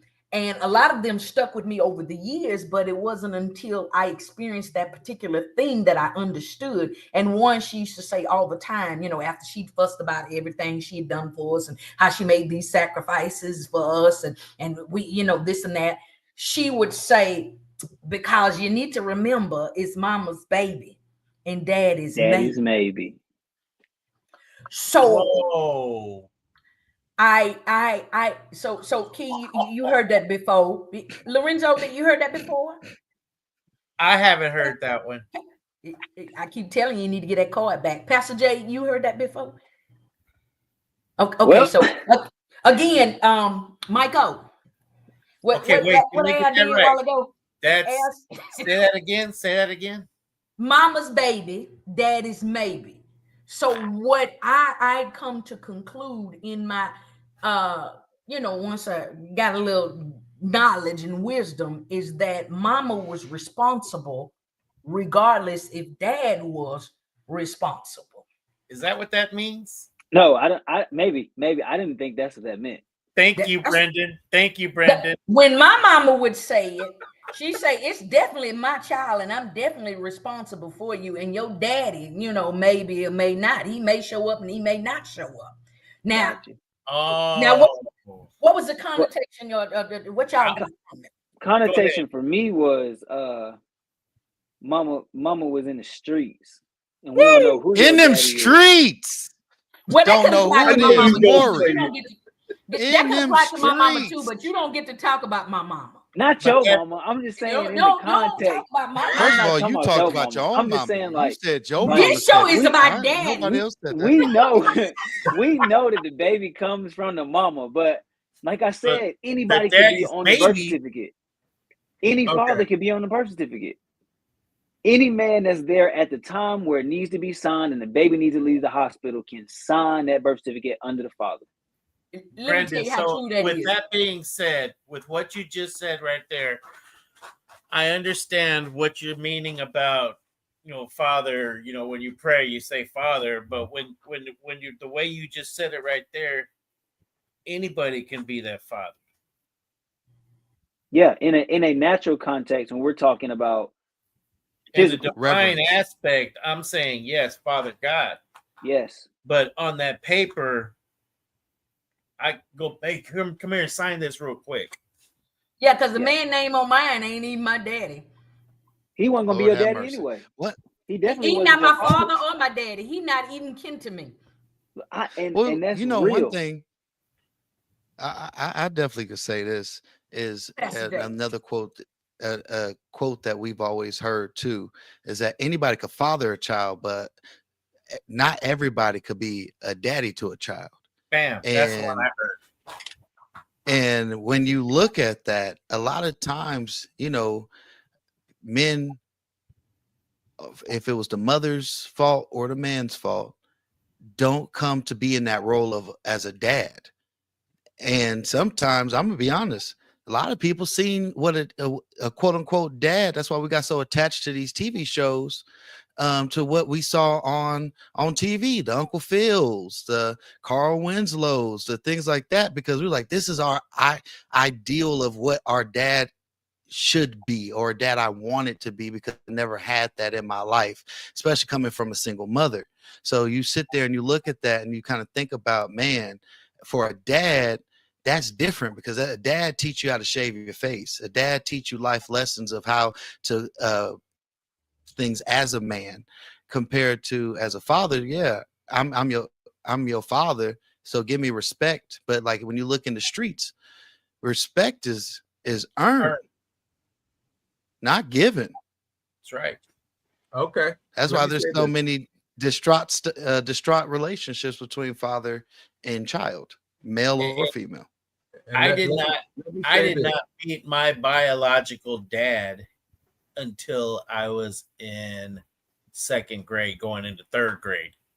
Mm-hmm. You beat me. I still ain't met mine. He had to earn the term dad. I didn't know who that man was. Okay. But he put on such a good front that he almost overnight became a dad. Okay. So you make choices based on what you see as, oh man, this guy's awesome. This guy's awesome. I want to be with him. So I made that choice. It's one thing. Go ahead. I was going to say, Michael, just to answer on to that, sometimes as men, and if you guys didn't know, it's Men Mental Health Awareness Month. And this is something that we have to think as men too. Sometimes the little boy in us come up with unrealistic expectations.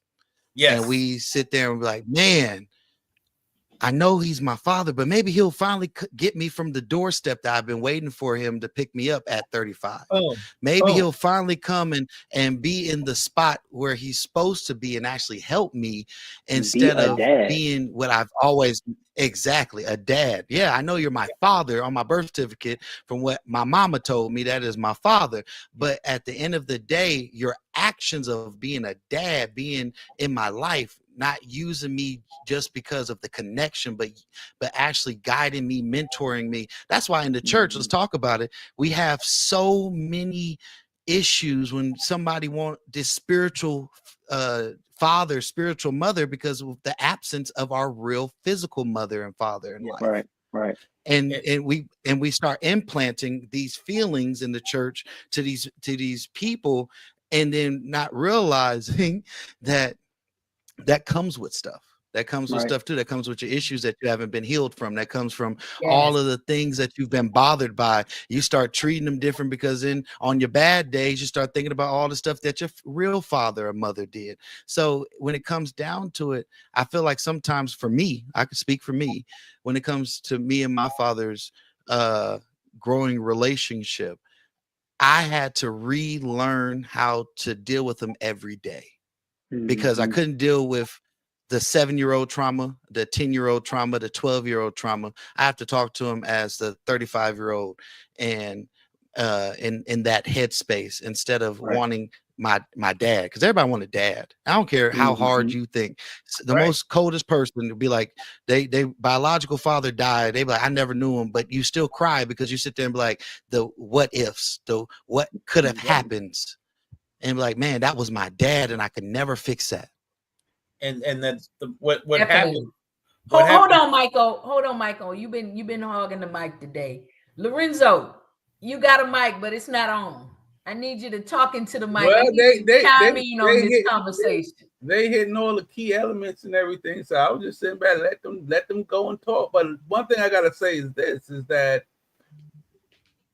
y'all definition is all the same when it comes to father and when it comes to dad. But up here in these New York streets, they switch that thing all around. What do you mean? They give praise and honor to when they say to a dad, that's your father. It's like a respect thing. It's like he's doing what he's supposed to do. He's there for you. He's paying the bills. He's taking you to the store, taking you to get a haircut. They consider that to be a father. And then the dad scenario is, oh, he just your dad. He ain't nothing. He ain't no good. They took that dad word and made it bad. So when that's a baby daddy. That's a baby daddy. That's a deadbeat dad. They took that dad word as y'all putting it where it's like that's that personal touch. That's that personal thing. But they reversed it up here and said father is more of a connective thing. So because he's doing everything that he is supposed to do as a man, as your father's supposed to do. Love on you, take care of you, do all these things. And then they be like, oh, no, that's just your baby daddy. But you're saying they. Who is they? Say their names. What do you say? Somebody mother. Baby mother. The women that I hear talking. The women that I hear talking out in these streets. So what do you think on in these streets? So I knew you was coming. So this is my question to you, Mr. Lorenzo. Are you a father or are you a dad? I'm both. Question. My question for you is a double-minded man, unstable. My question I got a question real quick. I agree with Lorenzo though. What he just said, he is both. If he's been a father by legality and he's been a dad in their life to guide, you are both. There's some people that is either or. That's how we started this conversation. Yes. A dad can be a father, but a father cannot be a dad. That's what I mean. Renzo, I don't know if I'm supposed to know this or not, but your children, right? Mm-hmm. If they were to get into, matter of fact, if you were to pick up the phone, or they to pick up the phone and call you right now, are they gonna say father? Or are they gonna say dad? It all depends. Sometimes my daughter say. Sometimes my daughter be like father. Right, when she wants something. That means she wants something. Exactly. So everybody got that same vibe. Here we go. It's like how father. That's the context. That's what I'm saying. Look, it goes like this. Hold on. Listen. It goes like this. Hello, father. How much you need? Yeah, real proper interview status. Like a father can send money. A father can pay child support, but a dad will take you to school. A dad will come to a game. A dad will be at a recital. Let them know. A father can pay the bills. A father can put food in the house, because that a father and a provider go hand in hand, just like in ministry, just like in the context of God. Oh, you got them. Well, You see what I'm saying? They are synonymous. That's crazy that you said that, because when you think about it, when it comes down to a father will not sacrifice for a child's time, because he's focused on providing a need, a ride, providing a need, food, providing something, but they will not see a cherished moment in time with the child, because that's not part. And when it comes down to sacrifice, how much would you sacrifice if they came up and said, right, Dad, I need you to come get me out of jail? Man, son, I got to go to work tomorrow. And that would be a father in that aspect, because he's always worried about, there's no emotional tie to it, and I'm not about to sacrifice my time for you right now, because I got things to do. But it's Father's Day. Come on in here, Michael. I see you there in the comments. I need to hear from you, Michael. What say ye? Father versus dad. Who's what and why? Okay, come on. You must have. I spoke that up prophetically, but that's sin. No, that's his job. That's in his job description. Okay, I was reading that real run. Yeah. Okay, so that's in his job description. Sorry. So what's in whose job description? Make that clear, because it might have came in a little late, or I read it a little late. But that's in whose job? That's father and provider. It's a difference of, like, that's why I say earlier when me and Brent was having a conversation, I said what it is that some of these people, they misconstrue the names, and they reversed it. Like they reversed it, because even if you look at some of these reality shows, they said on those shows, like, he just a dad, he had this, that, he ain't nothing, and they try to push that down. But if you're personable, you are both. If you're there for your child, loving on your child, doing it, you are father and dad. Yeah. And I used to get upset. My cousin told me this one time, like, if there's a single mother and on Father's Day, which is coming up this Sunday, she always be like, don't text me Happy Father's Day. I'm not the father. I am their mother. That just have the responsibility, because the father's not around. But I'm not the dad. So don't text me Happy Father's Day. And that's one of the things that, being a single mom of two boys, that I've always been careful of. No, I can never be their father. No, I don't try to be their father. And there's definitely some things that I can't teach a boy. Listen, my son was running around here looking like Harry Potter around the face, and I don't know how to teach him how to shave. So that wasn't, you know what I'm saying? And so we have to make sure, and I'm saying this to y'all women folk who run around here, because there ain't no man in your house. That's not them cheering fault. So don't go around there teaching those children that you're their father and their mother, because you're not. You can never be. But I think it's important as a mother to ensure that there is some male guidance in those homes where the father is absent. Because again, at the end of the day, whatever you and your boo did or didn't do is the reason that he's not there. So that's not the child's fault. And so a father, a dad, a male figure needs to be present in some form. And I'm not saying put somebody in your house. Now, don't go say you're the home. That's not what I'm saying. But needs to be present in the lives of these children, because it's imperative. And I'm grateful to God that He has given me for my two boys. Did y'all know Dallas graduated? I think I said it at the beginning of the show. I'm gonna say it again. I'm so excited about it, and he about to get kicked out. I mean, I'm about to be an empty nester. But I've been blessed and fortunate to have men folk invest in my children. The pastor of the church, just big brothers, just people that would invest in sharing and sowing into their lives. Not to say that their dad hasn't been a part of their life, but wasn't in the home on a permanent basis. So it definitely makes a difference. And I'm glad I'm on here with y'all football men. Yeah, Michael, you ball. So it's definitely anyway. It's important to have a dad, a father, that male figure. Now, what I want to ask, Michael, you've shared specifically your relationship with your father, on, off, in, out, up, down, roundabout. Brendan, you kind of touched on it a little bit at the beginning, that your dad, your father prayed and your parents did a good job. Talk just a little bit real quickly, because it's 5:39, about your personal, if anyone that's open to that, your personal relationship with your male parent. All right, so for me, it's crazy. My dad is my best friend, and it ain't always been like that though. Like, my dad,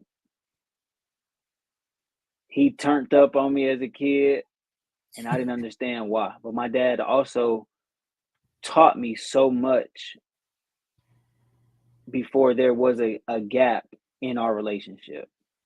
And that gap was necessary for him to be the best dad that he could be when the gap was closed. And now my dad, like I said, my dad's my best friend. You know what I mean? There are lessons that he's taught me that I still stand on to this day. And as he got older, he also got more emotional. He became more nurturing. And it was kind of like, as a baby, he was nurturing. As a little kid, he was nurturing. Preteen, he was like, yeah, I'm on your head. Teenager, he was like, oh yeah, we getting into it. I'm on your head. And then college and on, it was just like, you my son. I love you. I've taught you what I needed to teach you. And I see that you're doing what you're supposed to do. You are helping, and you're standing on your own 2 feet. And I just think that's the relationship a father and a son are supposed to have. But my dad, I can say, outside of my wife, of course, but like my dad, that's my best friend. That's my dog. Wow. Love that. I love that. I love that. Anybody else want to share? No? Me? Oh man. You done shared already. No, Mike got a lot. You done shared. Mike catching up for last week. My dad was my best friend. He was. Go ahead, Mike. And thinking about, hindsight's 20/20. It's clear, crystal clear. You learn who somebody is. You learn who your father is, your dad is, if he wasn't in your life. I took the gamble to learn. I wanted to know at a young age who he was. It took me 10 years to find out, and I found out. But in those 10 years, he's given me life lessons, just like he said. I know how to do a lot of things that most people don't know how to do. But the things as far as being there for me, I have to give him a lot of credit, because he taught me how not to treat a woman. He taught me how not to do certain things, how not to trust people. It's crazy lessons that he taught that go all the way to now. But were they good lessons or bad lessons? Either way, they were lessons. And he's always going to be my dad. Always. There you go. Always. Lorenzo, Pastor Jay, I got to start calling names, because is it my turn? Well, go ahead, Pastor Jay. You, I guess. Go ahead. Okay. Yes, first. So growing up, my mom was young and my dad was ex-military, coming out of a relationship. So it was a lot of aspects with my parents, especially because me and my mom are 18 years apart and my dad was about 22 when they got together. And when it came down to that aspect, it was a lot. And from the early 90s, coming from like just a lot. It was just a lot. A young, I guess you could say young ghetto fabulous relationship from the Bay Area. And when I think about growing up with my dad, I saw him always as I guess you could say the judge, the executioner in the jury. Judge Dredd. Because he always it was dreadful every time something happened. Not saying I wasn't bad, but I had and if you grew up black, you probably have that family member. He liked to harp on things. It could be, you remember when you did this and remember when you did that, and you just bad, which I had to fight against that, even with my kids, because parents don't realize they label their kids, and eventually after hearing it so long, they start believing it. And you have to start kind of like taking like Michael said, I took some good things from him. He was disciplined where he learned from the military, but then it was a lot of things I didn't take from him. And then I saw what kind of dad he had. God rest my grandfather who just passed. He really had this strained generational curse between his dad and my grandfather, and then my dad and my grandfather had it. And I was just like, I gotta be the difference, because I can't sugarcoat. What kills most relationships between son and father is sugarcoating it. Because we sit here and we're like, well, I don't want to say it because I feel like it'd be disrespectful. Well, that happened to me, I don't want to really express it because I feel like they're gonna be in their feelings or they're gonna shut me down. But one thing that I realize is that when you make it plain and keep the truth up front, it mends relationships, because then you start understanding their mindset. I understand being hard. I understand a lot of things. Like for my dad lost his mom at the age of 7. So the nurturing part he really didn't get from his mama growing into teenage and adult years. He just had the stern drill sergeant dad. So that was all he knew. And once I got old enough to understand how his mindset was, I understood him more clearly. But it was still a lot of things that I had to voice for myself and get over for myself as a complex, like not thinking I'm not smart, thinking I couldn't do things, all kind of things that I heard growing up, because that was his way of trying to, steer me in the right direction, kind of like what Brandon said, but it was just in a different way. It was just kind of like controlling, a panic mode. A panic mode. Because when they don't know what to say and they don't know how to say things, us black people say some off the wall things to each other without thinking about the repercussion of our words. And we sometimes have to kind of sit back and be like, it didn't need all that. You didn't need to get beat all that way. And if it was a repeating thing, why I didn't look more into it. So, yeah, I would definitely say when it comes down to language and all those things, I learned how to speak life and not death, because I just grew up with a lot of death and a lot of people speaking death and so quick to those things. Wow. You've hit so many awesome things that you just said. And hang tight, Michael. I want to hear from Lorenzo, because I think it's important to get a different perspective than what we've heard thus far. So Lorenzo, you were gonna share. Come on. How may I help you out of that? Nah. Come on. You were come on. Oh, it's my turn. Y'all picked me to talk. Okay, cool. Yes. Talk about your father. Huh? What? Talk about my father. Talk about your father. Let me talk about my father. My father passed away when I was 5 years old.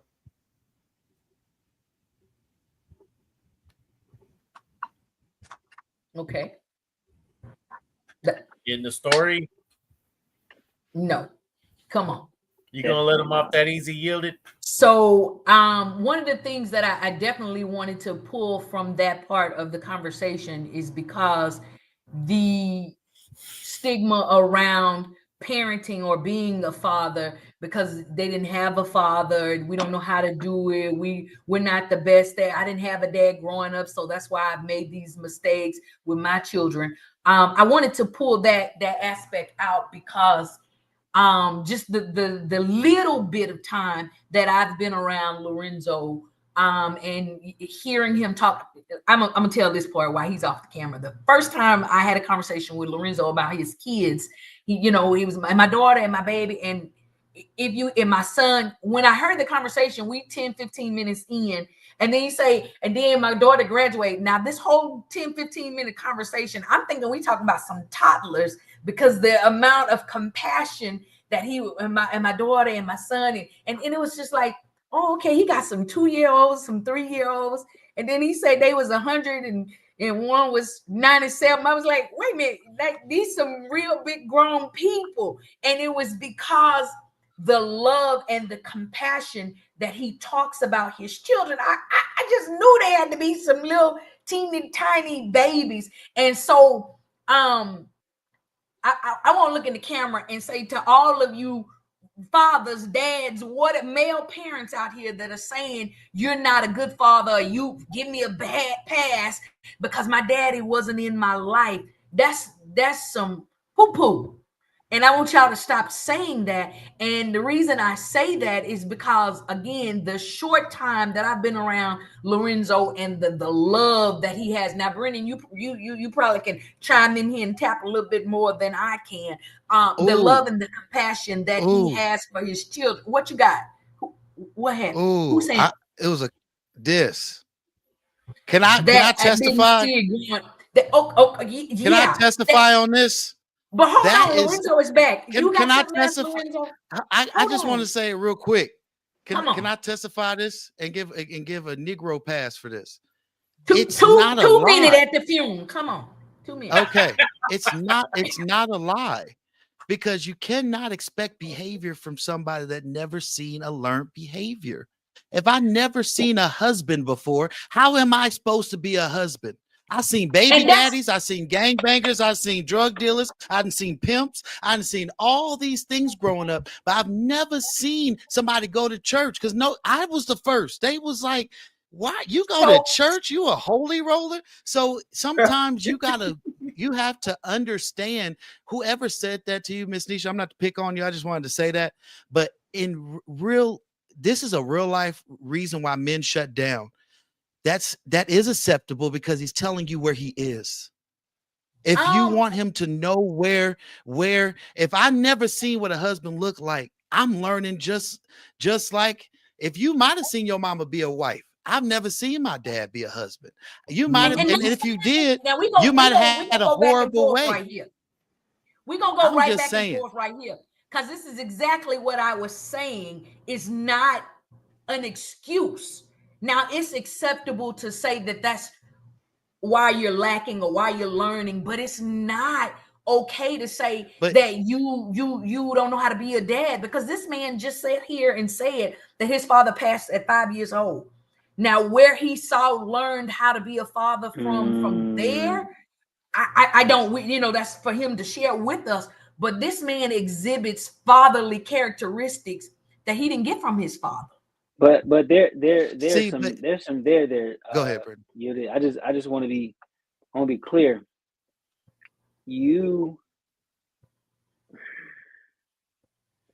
I see where both of you all are coming from, right? Don't come in here mediate. But let me just be clear. Let's be clear. Yielded. You would be the recipient of a man that says that. And I can see that coming from a female's perspective as well. It'll be that way. It'll be that way because you're receiving whatever he's lacking in. No. Think about it. Like, if a man grew up under the realm of an alcoholic and he started drinking out of his dad's cabinet at the age of 10. And so by the time he meets you, he's an alcoholic and doesn't know how to process any of his emotions outside of being an alcoholic. He may say, I don't know anything different. You see what I'm saying? And I understand exactly what you're saying, Brennan. but I think it's number two. And I say that because, and I want to cuss right there. I think I say that even if it were a mother saying, I don't know how to be a mother because I didn't have a mother in my household. I think anything in life is a choice. Yeah. You didn't have a father, you didn't have a mother, your mother or dad, whoever was an alcoholic. What did you choose? Because I can very well sit here and say, I'm a crackhead and I can be a crackhead because my mama was a crackhead. I could be an absent parent because my father was absent, but I chose not to take those paths. As a crackhead can I say or something as an real quick? But it Miss came after you understood. Like no, because I ain't never been no crackhead. There wasn't no after. I'm just saying, like you understood the effects of it. You see what I'm saying? Like those choices come. Yes. But the choices come after you understand that whatever you're doing is hurting the recipient. That's because what I mean. one thing I wanted to add on to that too, because when somebody says to you, first of all, that they become vulnerable enough to say, you're having these expectations of me, right? And I never knew it, is not the end of a conversation. It's a conversation starter saying, this is where I'm at. But it's wherever not I'm lacking, wherever I'm at, this is what I come with. How can I be better? Because a lot of times no one has all of the answers. And I see that constantly where people, because it's not just men, because there's sometimes people like, man, my wife just can't be the way I want her to be. Well, she's never saw the way that you want her to be. And we're never going to be 100% to people's expectations. But if you're not having these open dialogues and these understanding of where people are coming from, you can't sit here and say, I need you to be like this, but you're not explaining to me, how do I get there? That's like Christianity. I want you to be saved. How do I do it? I understand. And these conversations can go back and forth and back. But I want to say, I like that song. That was Cameo. Back, forth. You know what? We all have soul Tourette's. But here's my thing with this. At the point that he and or she knew about the birds and the bees, for lack of better words, they understood the potential or possibility of reproducing. Okay, so if you never saw a father and or a mother in the household, then why are you playing mama and daddy to make babies? And then these children are the end results of your irresponsibility, because that's what it is. You ain't never saw a daddy, but you're gonna go over here and thump and rump and make a baby. So what about people who get married with people who already have children? Or what about people who are stepfathers or stepmothers? You see what I'm saying? Like it ain't all over. So you knew the furniture came with the house. So if you never knew, you should have made that clear at the beginning. Look, my daddy wasn't in my house. I don't know how to be no daddy to these children, so we probably shouldn't get married. Again, it's a choice. What man? Nah. But I'm gonna tell you that I would never hear no. First of all, no woman would say that and be like, "You're not gonna get married because you ain't never seen no daddy." But you want to come back and say, "Oh, I never saw it, so I don't know how to be it." You need to be a man and or a woman. No, and it's up front. What Pastor Jalen's saying is that it's not, I never saw it, so I don't know how to do it. It's, I never saw it, so if you know how to do it, help me help you. That ain't what was said. That ain't what was said. Don't be exactly. That's exactly. Like you, if you know, you done got the alphabet tied up. What I'm saying, I think we should go to a commercial. If you know what you expect because I'm mad at Brian. Hey, I'm not. I got mad. I know what you're saying, Brandon. Hold on, everybody. Brandon, go to a commercial first, please. We're gonna go to a quick commercial, but I got somebody else that's in my best of you that I'm gonna bring out. Let him eat some animal crackers first. We're gonna take a quick minute and a half commercial, and we're gonna come right back.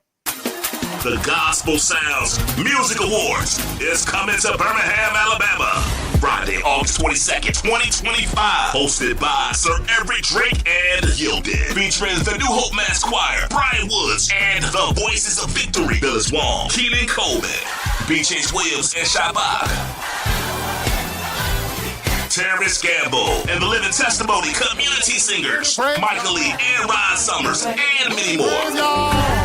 All roads lead to the Greater Grace Church, 1945 Centerpoint Parkway, Centerpoint, Alabama. VIP reception 5 p.m. Red carpet 5:30 p.m. Main show 7 p.m. Tickets are $35 in advance, 40 at the door. VIP 50. Get your tickets at Eventbrite.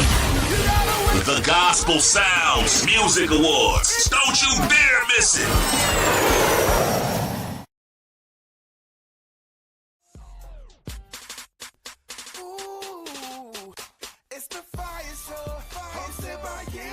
It ain't hosted by me.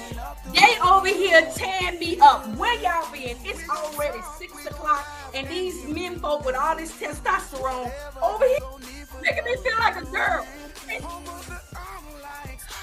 Listen, y'all, we're having a conversation. Fathers versus dads, dads versus fathers, and these men folk think they trying to tell me something. No, we're having an amazing conversation. Where y'all been? Get in here, like and share. Get the people in here for the rest of the show, because it's almost, I don't like time, and I don't like all this testosterone, and I don't like, let me go put a beard or something on, because I'm already looking bald right now, but don't worry about it. Listen, like and share the video. Get the people in here, because we're going to finish this conversation, and I ain't tell you to bring me people in here yet. I ain't want to talk to all these people yet. You know what? Just have it. He bringing in that testosterone. You be a program director. If I be a program director, I'm going to push all the buttons and bring the people in while the lady is still talking and the music is still going. And it's okay, because I'm a dad or a father. Depends on what's going on. But don't worry about it. Whoa. Listen, ladies and gentlemen, we are here each and every Tuesday from 4 to 7 p.m. Central Standard Time. I feel like I'm being bullied. 2 to 5 PS time, and 5 to 8 ES time, which is Eastern and Pacific. But ladies and gentlemen, wait, hold on, Lorenzo. Can we have a conversation just like it's just me and you? Just like 2 seconds. How may I help you? Why was my theme music still going and I was still talking when you had pushed the button like I wasn't saying nothing? Because you said I feel undervalued at this time. You said bringing the guests, and I can't see your mouth moving, so move back a little bit. I'm in your face right now because we're having a conversation. We're in the circles. Okay, you move back. I don't want to be in the circle. Okay. Anyway, well, ladies and gentlemen, welcome to the FIYAH Show. We are here, like I said, and we are talking about fathers versus dads. Now, earlier you guys asked me about my father. Like I said, my father passed away when I was 5 years old. So I really couldn't experience a dad taking over. Then my mom's remarried, and he passed away. So it's like I really didn't have somebody in my life, but I did have somebody. And the person that I had was my older brother. You know what I'm saying? And his name is Mike. Yeah. Mike. Yes. So he was actually he took that note. I think I can call Mike. Mike, can you join us on the FIYAH Show real quick? Okay. I think he can join us. See if he out there. Check. There he is. Hey, Mike. I'll be a prophet of all prophets. I knew he was here. There's enough testosterone in the house. Yeah. Mike, how y'all doing? To the FIYAH Show. Hey, thank you. Hey, y'all doing some things up there. I love it. Listen, I need you to do me a huge favor because I'm old. You seem like you way back here. Can you zoom in? I need to see your eyeballs. I need to see how honest she is. Yeah, look at that. Look at God. Oh, in your hands. Look at that. Oh, this is amazing. I love it. Yeah. Okay. Your fatherly knowledge. Look like you might have gave Lorenzo some of this gray beard stuff too. Yeah. Oh, okay. That's my little brother. Yeah, that's my man's right there. I see what y'all doing here. I love this. It looks like it's I cut off the hair. Yeah, I cut off the hair. Lorenzo. Y'all delete it. Ran is a mess. Ran, what's up, baby? Yes, sir. What's up, man? How y'all doing, fam? How y'all doing out there, yo?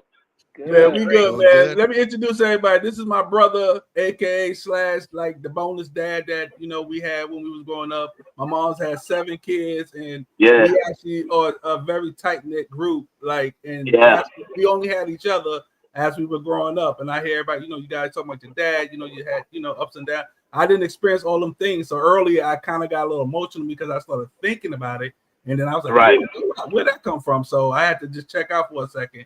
But I'm back now, and we've been through some rocky roads. My brother will tell you, but we are still so tight. You know what I'm saying? Yeah, facts. Yes. Yeah. So we talking about Mike. We sitting here. We talking about fathers versus dads.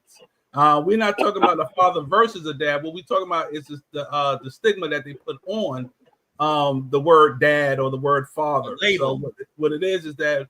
Up in New York, they had it different. Then they got it down there.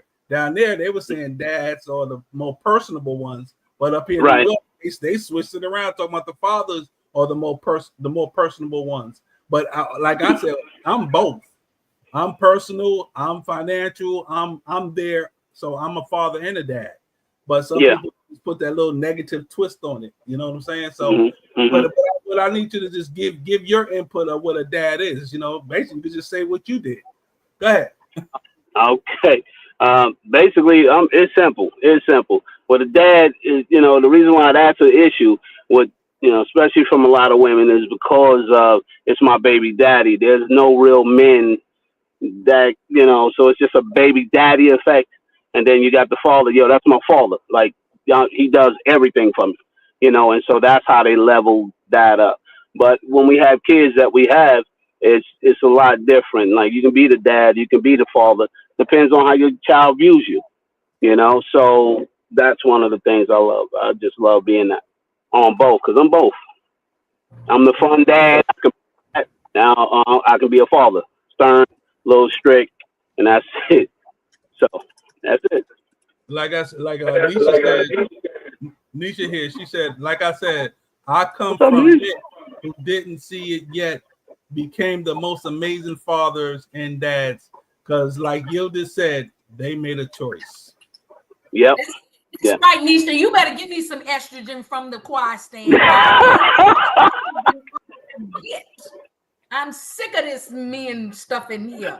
Where is the I'm gonna call somebody. I'm gonna get Oprah or Sherry Shepherd. Somebody's gonna come co-host the show with me, because I'm sick. I'm sick of all of these men folk. But this is definitely good conversation, and it needs to be had. And I'm excited to have all of these good, strong men in here that have been present fathers, dads, or whichever word you choose to say in your child's life. I'm super excited about seeing that. And listen, y'all black. Michael, you kind of, but having grandfathers be a part of. Are you still hearing me? Because I'm seeing a bunch of stuff go on. Yeah, the screen. we see we can hear you. And Michael is Creole. Leave him alone. Michael, look, he got his black card.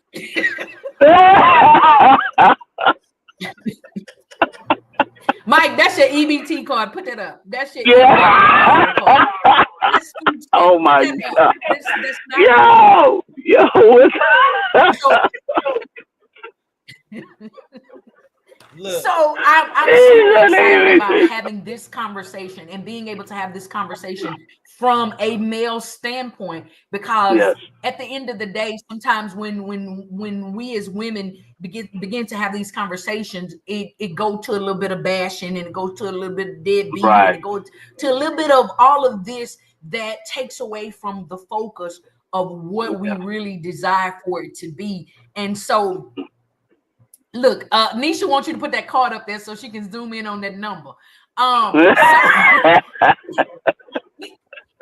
Nisha, you're showing your New York style. Don't do that. Right. Go and put that up there. Let me go and type it in. That's my baby sister right there. Yeah, Nisha finna hustle you out them coins. Put it up there one more time. But I think it's important, again, to get the male perspective on this very thing, because it's lost so many times in translation. It's lost so many times in the Black household. And again, it becomes this bad representation of who Black men or Black fathers are. And so I'm excited to have this conversation.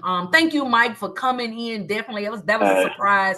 Pastor Jay, you got it, girl. I knew you was coming. But look, I know it's we want to keep having this conversation, but it's 6:09, which means we've missed the testimony period of the church, and so we got to get to it. Look, Mike, let me help you, and Nisha. So bullying has took on a new form. And Lorenzo is the master of it. So when I'm not on cue, he bullies me by the words that start scrolling across the bottom of the screen, telling me what I'm supposed to be doing. Look, you're cheering. You ain't my daddy. You're cheering daddy, okay? My cheering dad. Okay, got you. So right now we're gonna get into the I don't like. So we're going into the I don't likes, Lorenzo. Is that okay? We are going to the I don't like. Can you explain to our viewers what I don't like is, and also our guests that never played the game? Let's go. It's not a game. It's a testimony period. And I don't like how your tone changed, and it took on like a fatherly tone. Telling me what to do. Oh my God. That's because once you're a dad, you don't go nowhere. It's in there. Yeah, that's right, baby. You know what I'm saying? Listen, that's right, Daddy, your turn. Daddy, your turn. Daddy, your turn. You said turn. Yeah, Daddy, your turn. But look, before I get into the on likes, I just got some breaking news. And so because I get breaking news, Lorenzo, you don't know everything. I got this breaking news, and so I'm responsible for this breaking news. Okay? So just chill out and be okay with it. Break it down. What's up, nice? It's your boy Cousin Al, and listen, it is that time of year. This upcoming week will be Father's Day. This upcoming Sunday, so we do not want. This buffering. That's why you send it to me. I didn't. They didn't send it to me. They sent it to me. That's why I'm the producer. That's why I'm the producer. Hey, he sent this to me. He said this is fresh off the press. So I just went with let this week go by without recognizing some fire fathers. We would be remiss if we did not take the time to celebrate the dads out there who are making it happen. Fathers cannot be replaced. Fathers are one of a kind. A father is a boy's first hero and his daughter's first love. So let's take this time to recognize some of our fire fathers. Happy Father's Day.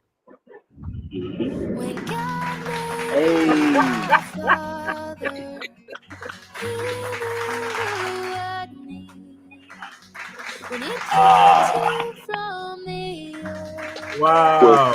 Oh man.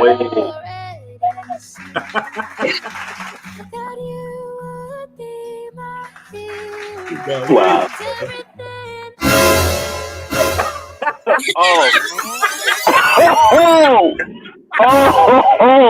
Now somebody tell Shanika that's not my baby. We went through the DNA thing.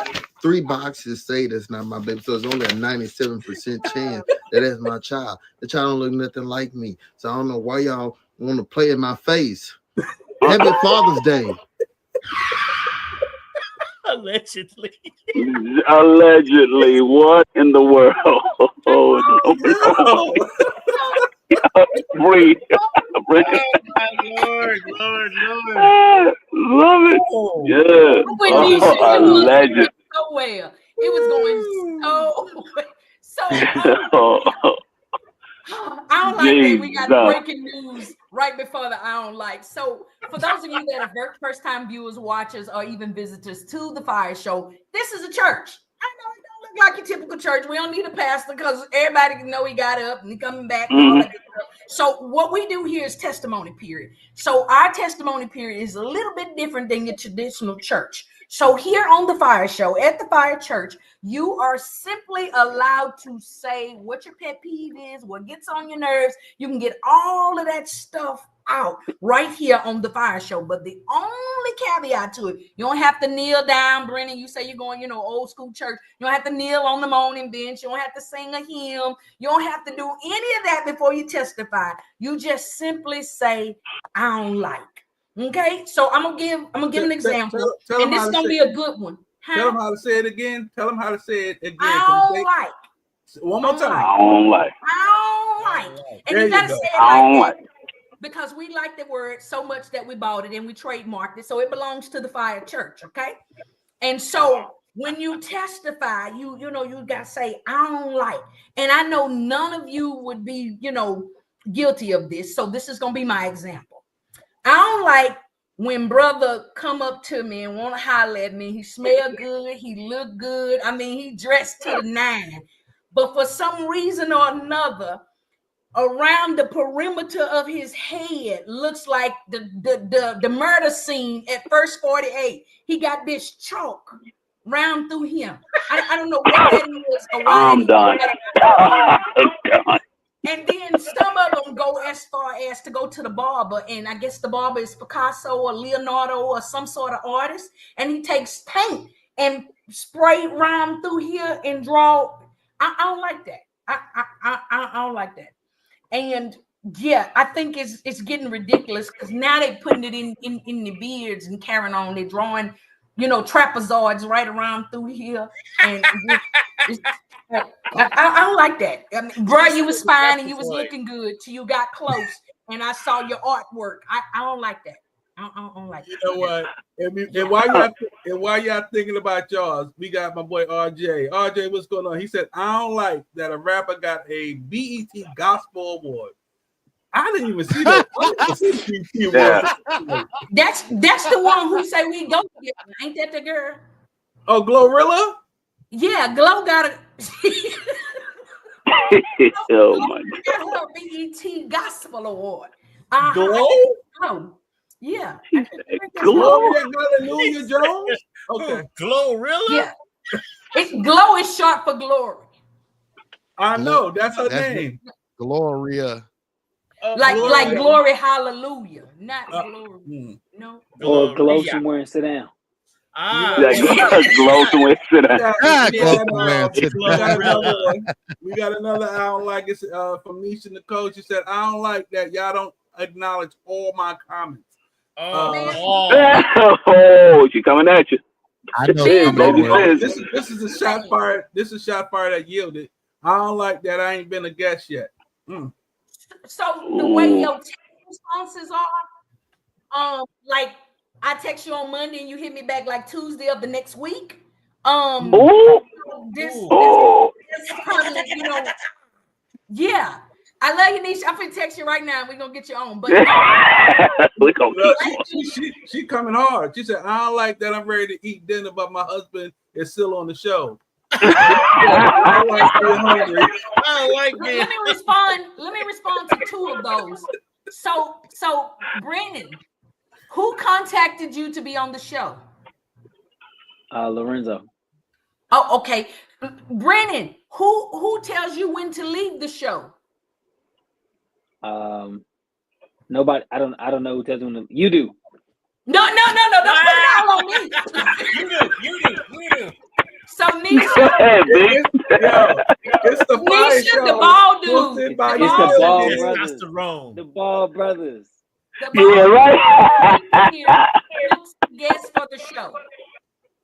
She said, I don't like you trying to call me out on the show. I don't think she's trying. But you on my show calling me out. Yeah. I think she's calling you out, Rizzo, because she knows who books guests. Well, Nisha, we gonna get you on. Babe, you're a trip. Anyway, to my gentleman that's here, do y'all got any I don't likes? Y'all got any testimonies? I don't like that Father's Day is always crowded with all these other holidays. Graduations. Graduations, Juneteenth, everything else. That's why we only got a small one shelf in Walmart. True talk. I don't like that all y'all other states celebrating Juneteenth and y'all was free 2 years prior. It was just us. It's not my fault that Texas was backwards. Y'all was still doing freedom. But I'm just saying, why not y'all over celebrating with us? Why y'all celebrating? Y'all was free for Independence Day. I'm just saying. Go ahead. You history buffs. Come on. Go ahead, Brent. Come on. Big Mike. What you got? Brent, go ahead. Go ahead, B. I'll let B go. I don't like all them degrees. I almost wouldn't let him say I don't. Never mind. Mike, you can go, 'cause I know. It's not nice. Come on. I don't like. Look, Brent, this is how you do it. I don't like when somebody got crutches and they come up to the front of the church and they want to sing, "I'm learning to lean on Jesus." Lorenzo, I'm about to put you out again. I don't like when you. Okay, I got two. I got two. The first one. I don't like when you know your dress too tight, but your friends won't tell you. Ooh. Your what? Too tight, bro? Your dress. Like when dress. you come up and you a little Don't you hate box, that, like Lorenzo, you when box, your dress is too but tight? your friends won't tell you, your family won't tell you, your spouse won't tell you, people in the church won't tell you. Like, won't anybody gonna tell you? You know. Okay, you living on borrowed time. Go ahead and just size up. So basically, you saying that like what Glow said, they out there with the moose knuckles out there showing. You're so no, not moose. I'm Jay, talking can about. he say that on the air? He just said no. And then The views of the Yielded Fire Show is all based off their own personal views. I just had to put that disclaimer out. You had to put that on there. Now, Pastor Jay, I just want to be clear. This also includes those who come up and sing praise and worship, and you know that you're a distraction with your clothes being too tight. Men and women. I just want to be clear about that. I don't like that. Second one, I don't like when you know your kid's bad and you still want to get mad at the teacher and the principal at the parent-teacher conference. You know your better come on as a teacher. I'm a teacher. I like that. You better come on now. You preaching now because you tired of them. They was jumping on you, and now you mad that they bad at school. Come on. A child is a reflection of what they see. That's so true. Behavior. Learn behavior. Mic drop. Learn behavior. And that's why they #we grow up and say, I ain't seen it. I need to know how to do it. I'm sorry, I just had to bring that back in there, but we're gonna go to the next one. Mike said, I don't like when someone always grabbing the mic and can't sing. And listen, and then the same thing, I think lies originated in the church. Because what's the first thing they say when they get up there and start singing that song and know they can't sing? I'm a little under the weather. I apologize. And then the congregation come right behind them and say, let me use you. Right. No, it's not. Why y'all lying? Let me it's tell you okay. the best horrible. The best one that I ever heard, and I know she's gonna get me because she probably listened to it right now. She said, take all my I know where he going. We didn't hear it. Go ahead, Rick. She said, take all of my mistakes in love. Who that's for? Rick, you gonna get dealt with, bro. You know she gonna come for you, Rick. Who said that, Mike? You gotta tell it. Who said that? Nope. I don't know. That's him and her now. He done open up a door. That's hey. Go ahead, Rick. Yeah, that's something. He'll tell you after off there. Lucy says, I don't like my job made me late for the show. Yeah. Come on, Big Mike. You got to come on with I don't like this. I don't like when people. No, Mike. I think Mike O is going. Too many mics going on here. Oh, which mic is it? Which one? Oh, go ahead, Mike. Go ahead. Mike O. No. Michael. No, you go ahead. You go ahead. You the guest. So all right, thanks. Hold on, Mike. Before you look, scrolling on the screen, it says I don't like. I know you're educated and stuff, and you. Oh, we gotta say it like that. I'm sorry, man. All right. Yeah. I don't like. Okay. I don't like when people get up on and grab the mic, know their breath ain't right, you know, and when you know it, yeah, they and then they want to hand you the mic after they done breathed all in it. Yeah. Breath on hot. I'm with you with that one, Mike. I think it's first of all the pastor's aide and armor bearer's responsibility to make sure that pastor is on check before he does altar call. Right. I love it. Yeah, you want to call the people up and pray for them. The people falling out. It's not to in the spirit. It's because your mouth is hot. Right. All of hot. All of that. It's amen. Yeah. Amen. Bring men. You know. Brand. See, the mothers come in the church anymore with the men. Yeah, amen. Pastor, amen. I keep a whole pack of them for special people. I'm trying to tell you. And listen, for the seasoned saints that's at your church, Key, would you let Mother and them know that Ricola is not a mint? All for that. Let Mother and them know that's a cough drop. That's a medicine. That's a throat lozenge. To people. Throat lozenge. I don't like. Nisha said my cover should be a thing. Yeah. What'd you say? Let me tell y'all something. They started using them during COVID, but they did away with them, and I think they need to make a comeback because some of these mics smell like. Oh my God! Yeah. Take the mic. Everybody should have their own sponge. That's what they should have, is their own sponge. Yes. Mic cover. What was you about to say, Mike? Me? Yeah. I was gonna feed off of what Brendan said. I don't like when friends don't say that when you got a booger. Oh, just hanging. Mike. Yeah. Tell me that ain't true. That's true. That's very true. They waving at you. And then when just waving at you. When you look in the mirror, you be like, "Oh my, oh man." Listen, you ain't too hungry. You still over here typing, Nisha. Steady talking about. No, right? Look, I live here. You don't. RJ. There's my little brother. Stop bleeding. Stop bleeding.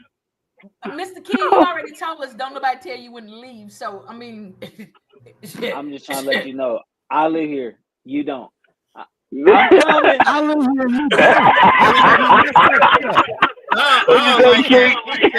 Baby, please don't eat without me, baby. Please. Look, he walking with his laptop like this. I don't like that Nisha hasn't told us what's for dinner yet. Yeah, that part. She said everything else. And here she come. What you say? It ain't for you. You heard that, didn't you, Michael? Me and my house. He said for me and my house. For me and my house, we should have some turkey wings. If you invite me back on the show, I'll let you know we ate after the fact. How about that? I got you, Mike. I got you. So we'll be back next week. Maybe when Nisha gets invited, you can come. Wait. I don't like y'all being in my business. Who's hungry? No, we not. Pastor J, what's your I don't like? You got an I don't like? I said mine already. Shout out to the messy fire night in the comments. Are the messiest fire night for the day. Oh my gosh. I don't like that the fire nights are getting out of control. You know why they're out of control? Because the head fire night is not here. And his last name Harris has not been here tonight. Where is? I don't like that it's her birthday and she don't come and say anything. Well, you know, like the lady retired, so she comment on everything, but not be here on her birthday. I don't like that. Thank you. I don't like. Now, what I don't like is that she gonna wake up at 4 in the morning and watch the show and comment on everything like it's live. Everything. And it's gonna ping my phone all night long. Yeah. Yeah. Wow. That's a shared experience, Yielded. That's a very shared experience. Because y'all are in Texas time. I'm in California. It's 2:00. I hear ding, ding, ding, ding, ding, oh, he in Cali. Yeah. Okay. Oh, yeah, he over there. He over there on the West Coast. But yeah, with our family, with our other family. Yep, right in Vegas. Pastor J, wow. I believe sharing is caring. So I added Lorenzo to the 4 a.m. text messages. So she gonna be texting him too. So Lorenzo, that's why we really added you to the page so you could get all of those messages at You better come on now. With the share. Yeah, we sharing. Right. Sharing is caring. So Pastor J, do you have an I don't like? Nope. You do not. Now you was coming on the Fire Show. This is the home of the I don't likes. Gotta have. I already said mine. Did you not hear the theme song? I don't like that you didn't hear my original I don't like. Ooh. Oh. Shots fired. I don't like that you were on that show and I didn't know you were coming and you're being rude. Whoa. I don't like the animosity. Well, you know what? So, let me thank my guests. Amazing. Let's thank our guest for coming on. Lift your hands. Well, and I'm going to let him go. Brand, we appreciate you for coming on. Thank you so much. We appreciate you. We're going to let you go. We're going to exit you out of here right quickly and go and enjoy your dinner. Once again, love you, little bro.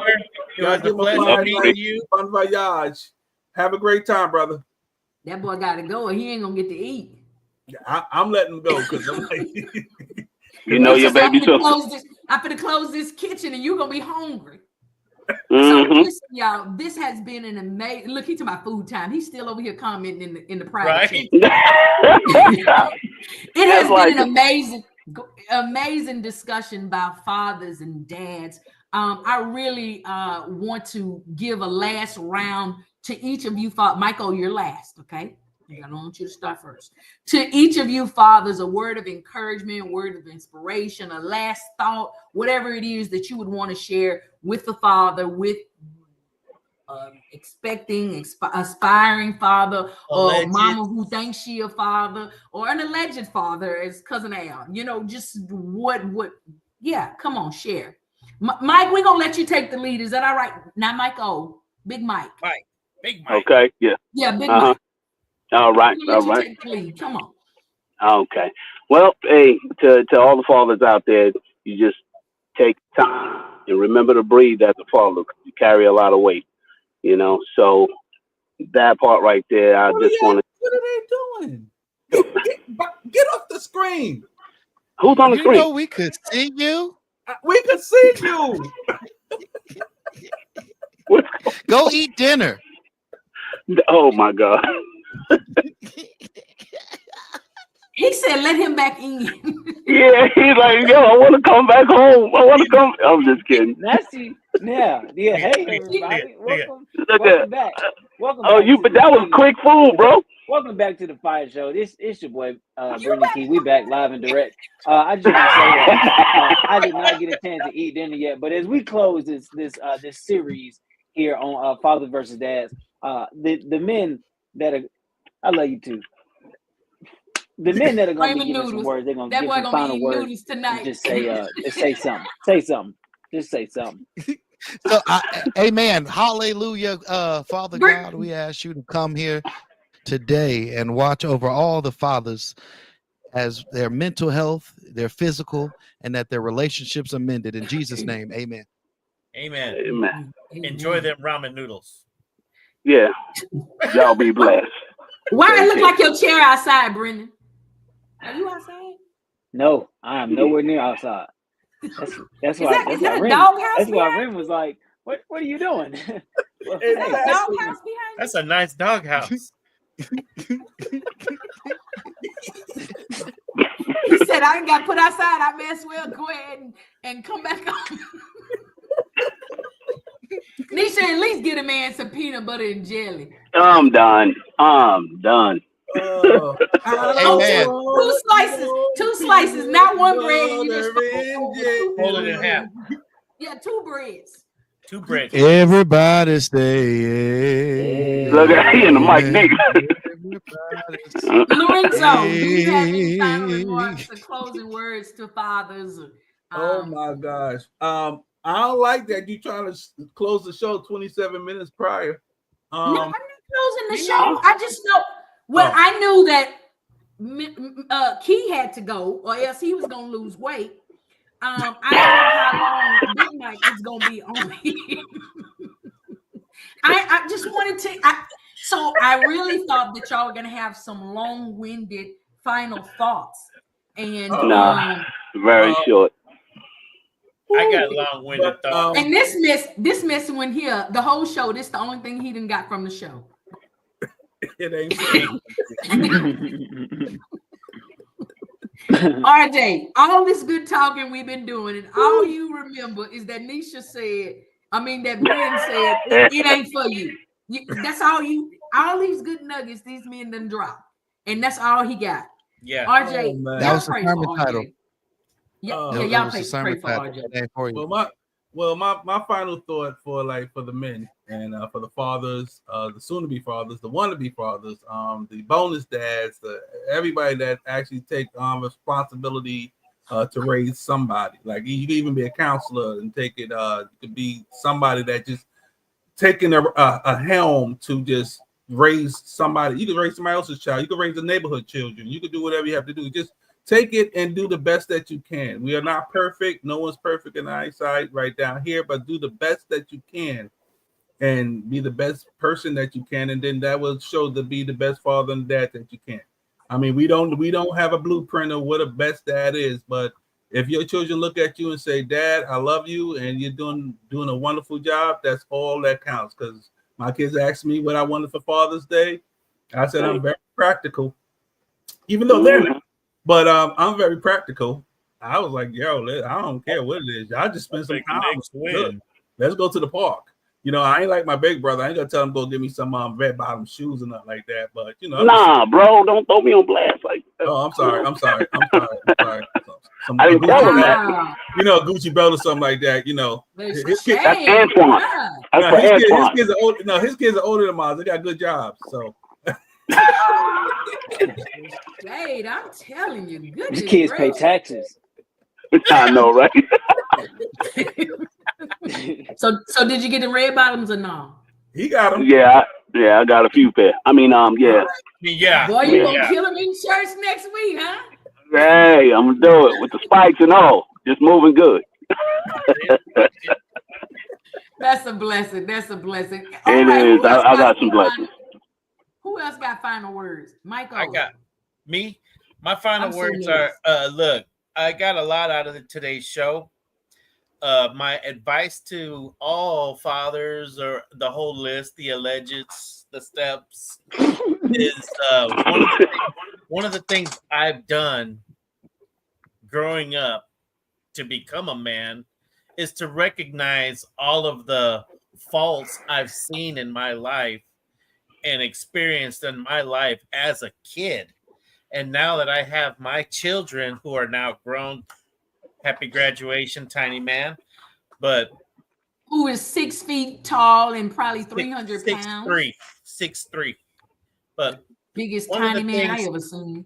I've done to raise my son was, would I like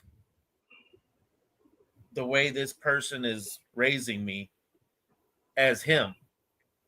And I take all the examples I've had in my lifetime to say, is this the right thing I should teach this kid? So make good choices, everyone. You know what's right and wrong. Teach your kids what's right and wrong. Teach them respect. Teach them trust. Teach them honor. Teach them all that good stuff. And I guarantee you, you will not go wrong with that. And that's how I raised my son. Awesome. And he tells me every single time we talk, love you, Dad. Love you, Dad. Mm-hmm. I know something's wrong if he doesn't say that, I know something's wrong. Mm-hmm. Nisha, do you have final words? Send that man in the house. Dinner's ready. Dinner's ready. Dinner's ready. But it has been definitely it's been refreshing to me. Again, as so that sounds like a Maury show. Get off of here, Michael. Right. That's too now. That's for Maury. But somebody put the comment up there. So whoever put it up is yeah. Well, he got it from me. I'm 7'2". Where he got that height from? That boy tall. Yeah, he is. He got tall on the mama side. They're all 6'5". All the men. You like short men, huh? So you like the tall glass of water? Okay, I got you. Well, a teapot, short and skinny. Hey, Mike. Yes, sir. Mike. Which one? Mike. Oh God. One Mike. I just made one myself Mike like knows me. The other Mike. Oh. Okay. Yeah. Right. Congratulations, brother. Anyway, in this Mike, 21 congratulations. hour, you guys are just having a wonderful time. Thank you for showing up and showing out. Hey, you got to remember. I appreciate it. I sent the text out, and you guys said, you know what? It's no harm, it's no foul to come on the show and give your time. So I appreciate each and every one of you guys for just coming on here and giving your time to the Fire Show. We do love you guys. And like on my other show that I'm on, we always say you're no longer a guest, you're family. So I'm on my 18 shows right now. This guy here is so shady today. Shady boots. I'm telling you. I'm about sick of you. I don't know. Join me tomorrow night when I'm on. In my other show. You might continue what you're gonna say. Yeah. Join me tomorrow night on Anointed Radio Network podcast that's starting at 9:00 Eastern Standard Time. In my other show. So from me to you, next time you're gonna have all the ball people on here. Let me know. I'm gonna slick my hair back. And, I'm gonna be in line with everything. You know, I'm next time you're gonna have 6 men on the show. Let me know. I got some estrogen I could throw in here. Nisha, you would have got an invite had I known Big Mike, Pastor J, and your boo thing was gonna be in here. Lorenzo, this was a little out of the ordinary. We're gonna talk after the show. Pastor J. Oh, I know that. Pastor J. Do you have any other applications for program directors? Look, he froze. There he is. No, it's selective freezing. Do you have any other applications for program directors? I already got one. Ooh. I'm just saying in case this one don't work out. Or you come up missing a song. Or you come up missing a song. Ooh, the shade. Well, let's be in the presence of the Lord today. And focus on listen, I read somewhere over there in the Hallelujah. Bible. Some of the greatest soldiers came from the Bible. They was chopping off heads and all kinds of stuff. So we in the Bible. Whoa. Pastor J. So I'm Pastor J, and I have lots to say. But the thing I would say as my parting words before I dip off into the back where all the preachers go when everybody's in church is, and where they at when praise and worship going on and prayer, and they stay out front when the money passes. But go ahead. So the thing that I will say is, be transparent with your kids. Yes. Kid, adopt a kid, regular kid. Be transparent. So a lot of times we bump our heads on the same things because lack of knowledge, and we don't know that you went through it and how it affected you. So we go out there and do it. But if you're transparent with your kid, at least they have some type of awareness, even if they follow the same thing, and they won't follow in ignorancy. So yeah, with that being said, let the Lord watch you and keep you. I'm out. Such a Baptist preacher. May the Lord watch between me and thee while we absent one from another. Come on, Baptist preacher. No, I guess that was definitely a good point there. Come on, who's saying something? I'm the last one. I thought you said something already, Raymond Newt. I mean, Keith. Oh, you got a joke to the right. I'ma see you. I'ma see you. No, you're not. Yes, I will. Chicken flavor. No, so two things. For the first thing is you will never be financially ready to have a child. Never. But you got to do the best you can with what you got. And that's one thing I've learned being very new to this. I'm not like my older brother Renzo, older brother Mike. Like they've been in the game since these kids were they came out of them. How about that? Mm-hmm. But even from birth, a lot of us, including me, think that it's about the money and what you can give your child. But what you can give your child has nothing to do with the money. And that's one thing that I'm learning, even as I'm not downstairs eating dinner. Secondly, if you have released your child into the care of another man to raise your child, respect it. Mm-hmm.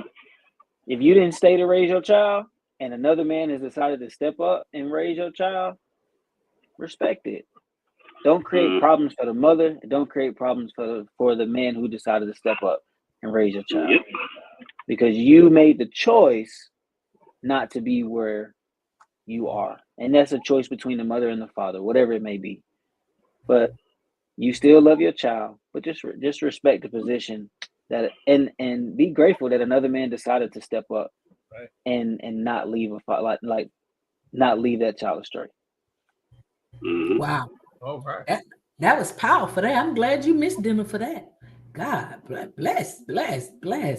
All right, y'all. Yes, shout out to Cassidy there in the quiet stand.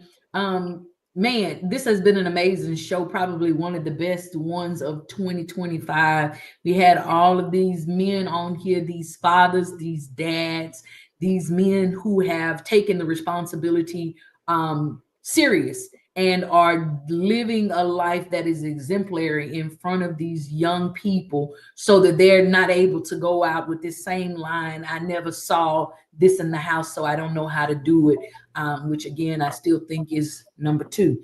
And so I believe that this show aids into where we're going for the rest of the month, as we'll be talking about men's mental health and making sure that we are bringing awareness to that. I think it was Brennan was saying earlier that sometimes, I think that was you that said sometimes men are not able to express those particular emotions, and because of not being able to express those emotions, men suffer in silence a lot. And so we definitely want to make sure that we're bringing that mental health awareness to the forefront, bringing these kinds of conversations, although we bring humor and laughter because we don't want the situations to be too heavy. There are some real positive and powerful messages that are part of the Fire Show every week.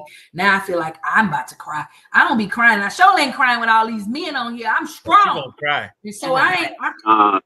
Real men cry, baby. She gonna cry. Cry. Did you just cry? You said I was a man, Mike. Is that what you just said? No, honey. No, you said. All right. Yeah. I'm going to eat dinner. Love you guys. Eat dinner, little breezy. Send us a picture of what you got. Them ramen noodles gonna be good. Cup of noodles.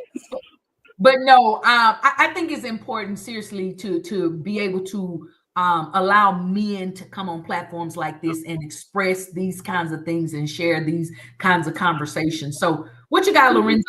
What I saw your face. What you saying? Oh no! I was reading the thing over here. I was reading the comments. Somebody was saying something for Bren. For Bren, if you're still listening, or Niche, Mike said call him. This is a live show, and it's not for personal communications. If he has your phone number, you have his phone number, so call him. How about that? After dinner, okay? We love you, Mike.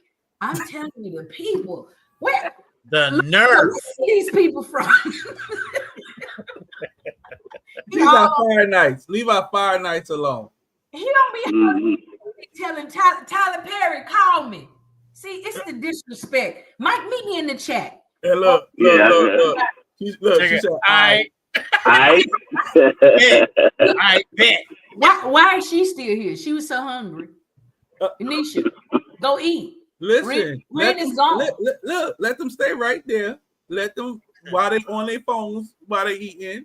Hey, they got put the phones away. It's dinner time. 12 more minutes. No, don't do that. 12 more minutes. Let me tell you something. This program director here, he don't care. The people is happily married. We want them to stay happily married. We don't want them fighting at the dinner table because they watching the first of all, did you see them behind the scenes? Oh, they happy. I couldn't see them because the way that my program director got my stuff set up. I can't see everything. Oh, okay. Well, I saw them. Anyways, so Big Mike, again, it was a pleasure to have you on here. And I just want to ask a question because inquiring minds want to know. Have you ever eaten popcorn from Garrett's? From Garrett's? Yes. No, you never had. He never had it. Popcorn. Oh, okay. Matter of fact, I think you probably did because I left them in your car. That's why. Oh yeah. Oh, my bag. Yeah, they took a missing. They were so delicious. Let me sound like I'm from the country. They are so delicious, Ren. I had a good time with them. I forgot until she mentioned it right then and there. I forgot I left my Garrett's in your car. Yeah, you did. I was thankful. Excuse me. This means I got a question. A part of me feel like you was just coming for me with that country accent. Oh no, it didn't right there because I'm in North Carolina right now, so that's how I just my clients was just leaving talking real country. I can be New Yorkish, but you know, I'm okay. I was just making sure you were. No, you have a beautiful accent, Michael. I saw it. Anyways, I just wanted you to Michael, you know, on live radio podcast platform. Yeah, I put it out there. That you ate that man popcorn. That's what I wanted you to confess. Yeah, I've confessed it. I own it. Real men own stuff they, Yeah. And still they mess up. No, he left it, so it was a gift. It was. It wasn't even. Michael, it was a gift, right, Ren? That's what I'm talking about. Yep. Thanks, Ren. Like look at his face. Just like two nuggets together is one.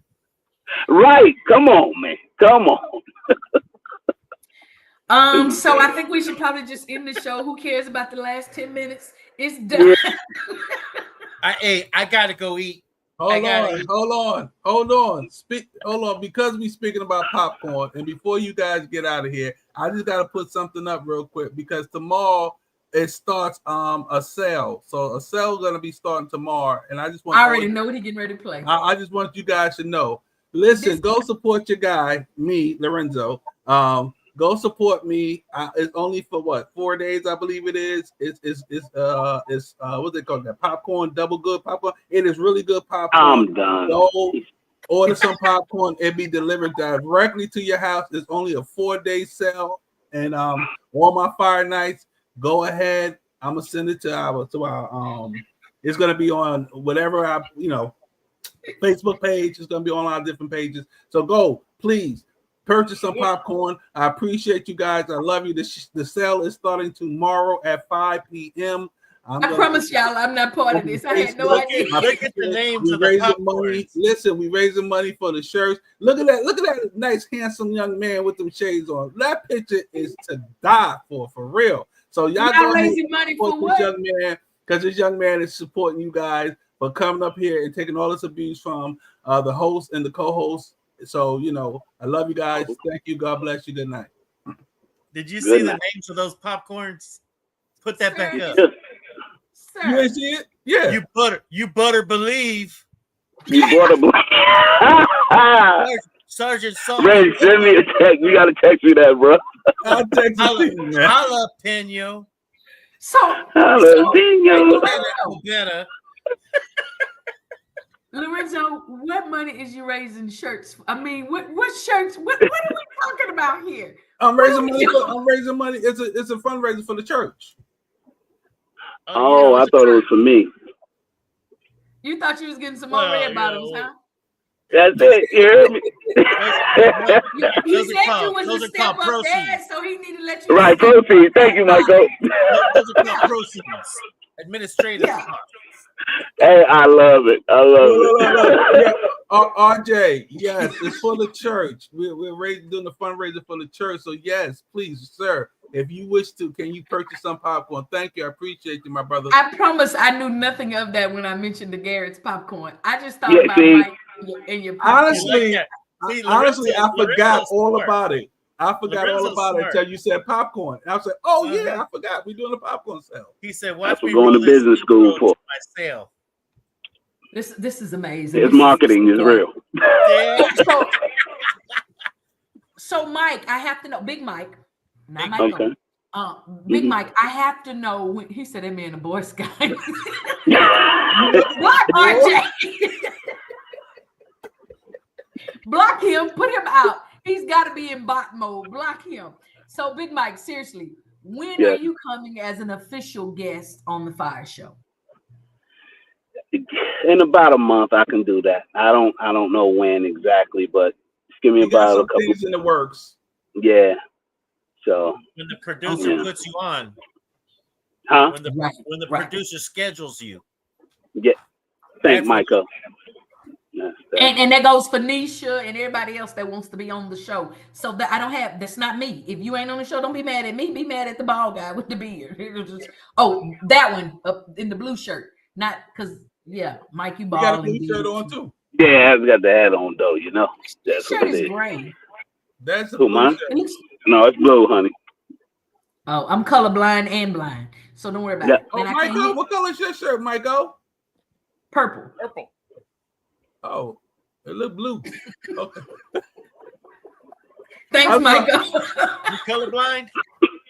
Michael said, "I am my sister's keeper" at the beginning of the show. Thank you, Michael. Those were my first words, wasn't it? I appreciate it, Michael. That's what's up, Michael. He in the building. I like Michael it.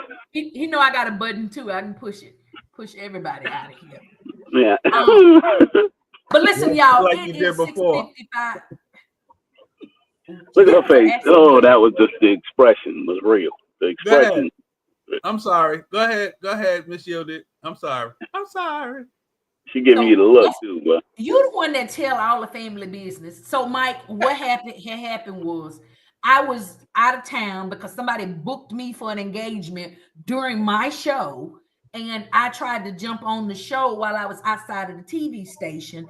And then I was like, oh, I got to go. And so I, try to hurry up and hang it up on my phone. But I ended the whole broadcast. And for whatever reason, he has never let me live that down. So that's what he's talking about when I say I got to go. Okay. But I wasn't meaning that. But I'm going to talk to Pastor Jay and see, can we get a new program director for my show? He can have whatever he wants on his. But this here, Georgia, is it's not acceptable. It's unacceptable. Yeah, I mean, my picture is all over this. So why I got to be treated bad? Do you see my big hand right there? That's me. Why I got to be mistreated? What's the song say? It's the Fire Show hosted by you, Dick. First of all, it doesn't sound like that. It don't matter. It's the amazing voice of Mr. Antoine Hilton. So whatever that sound was you were just making is the one that we were talking about.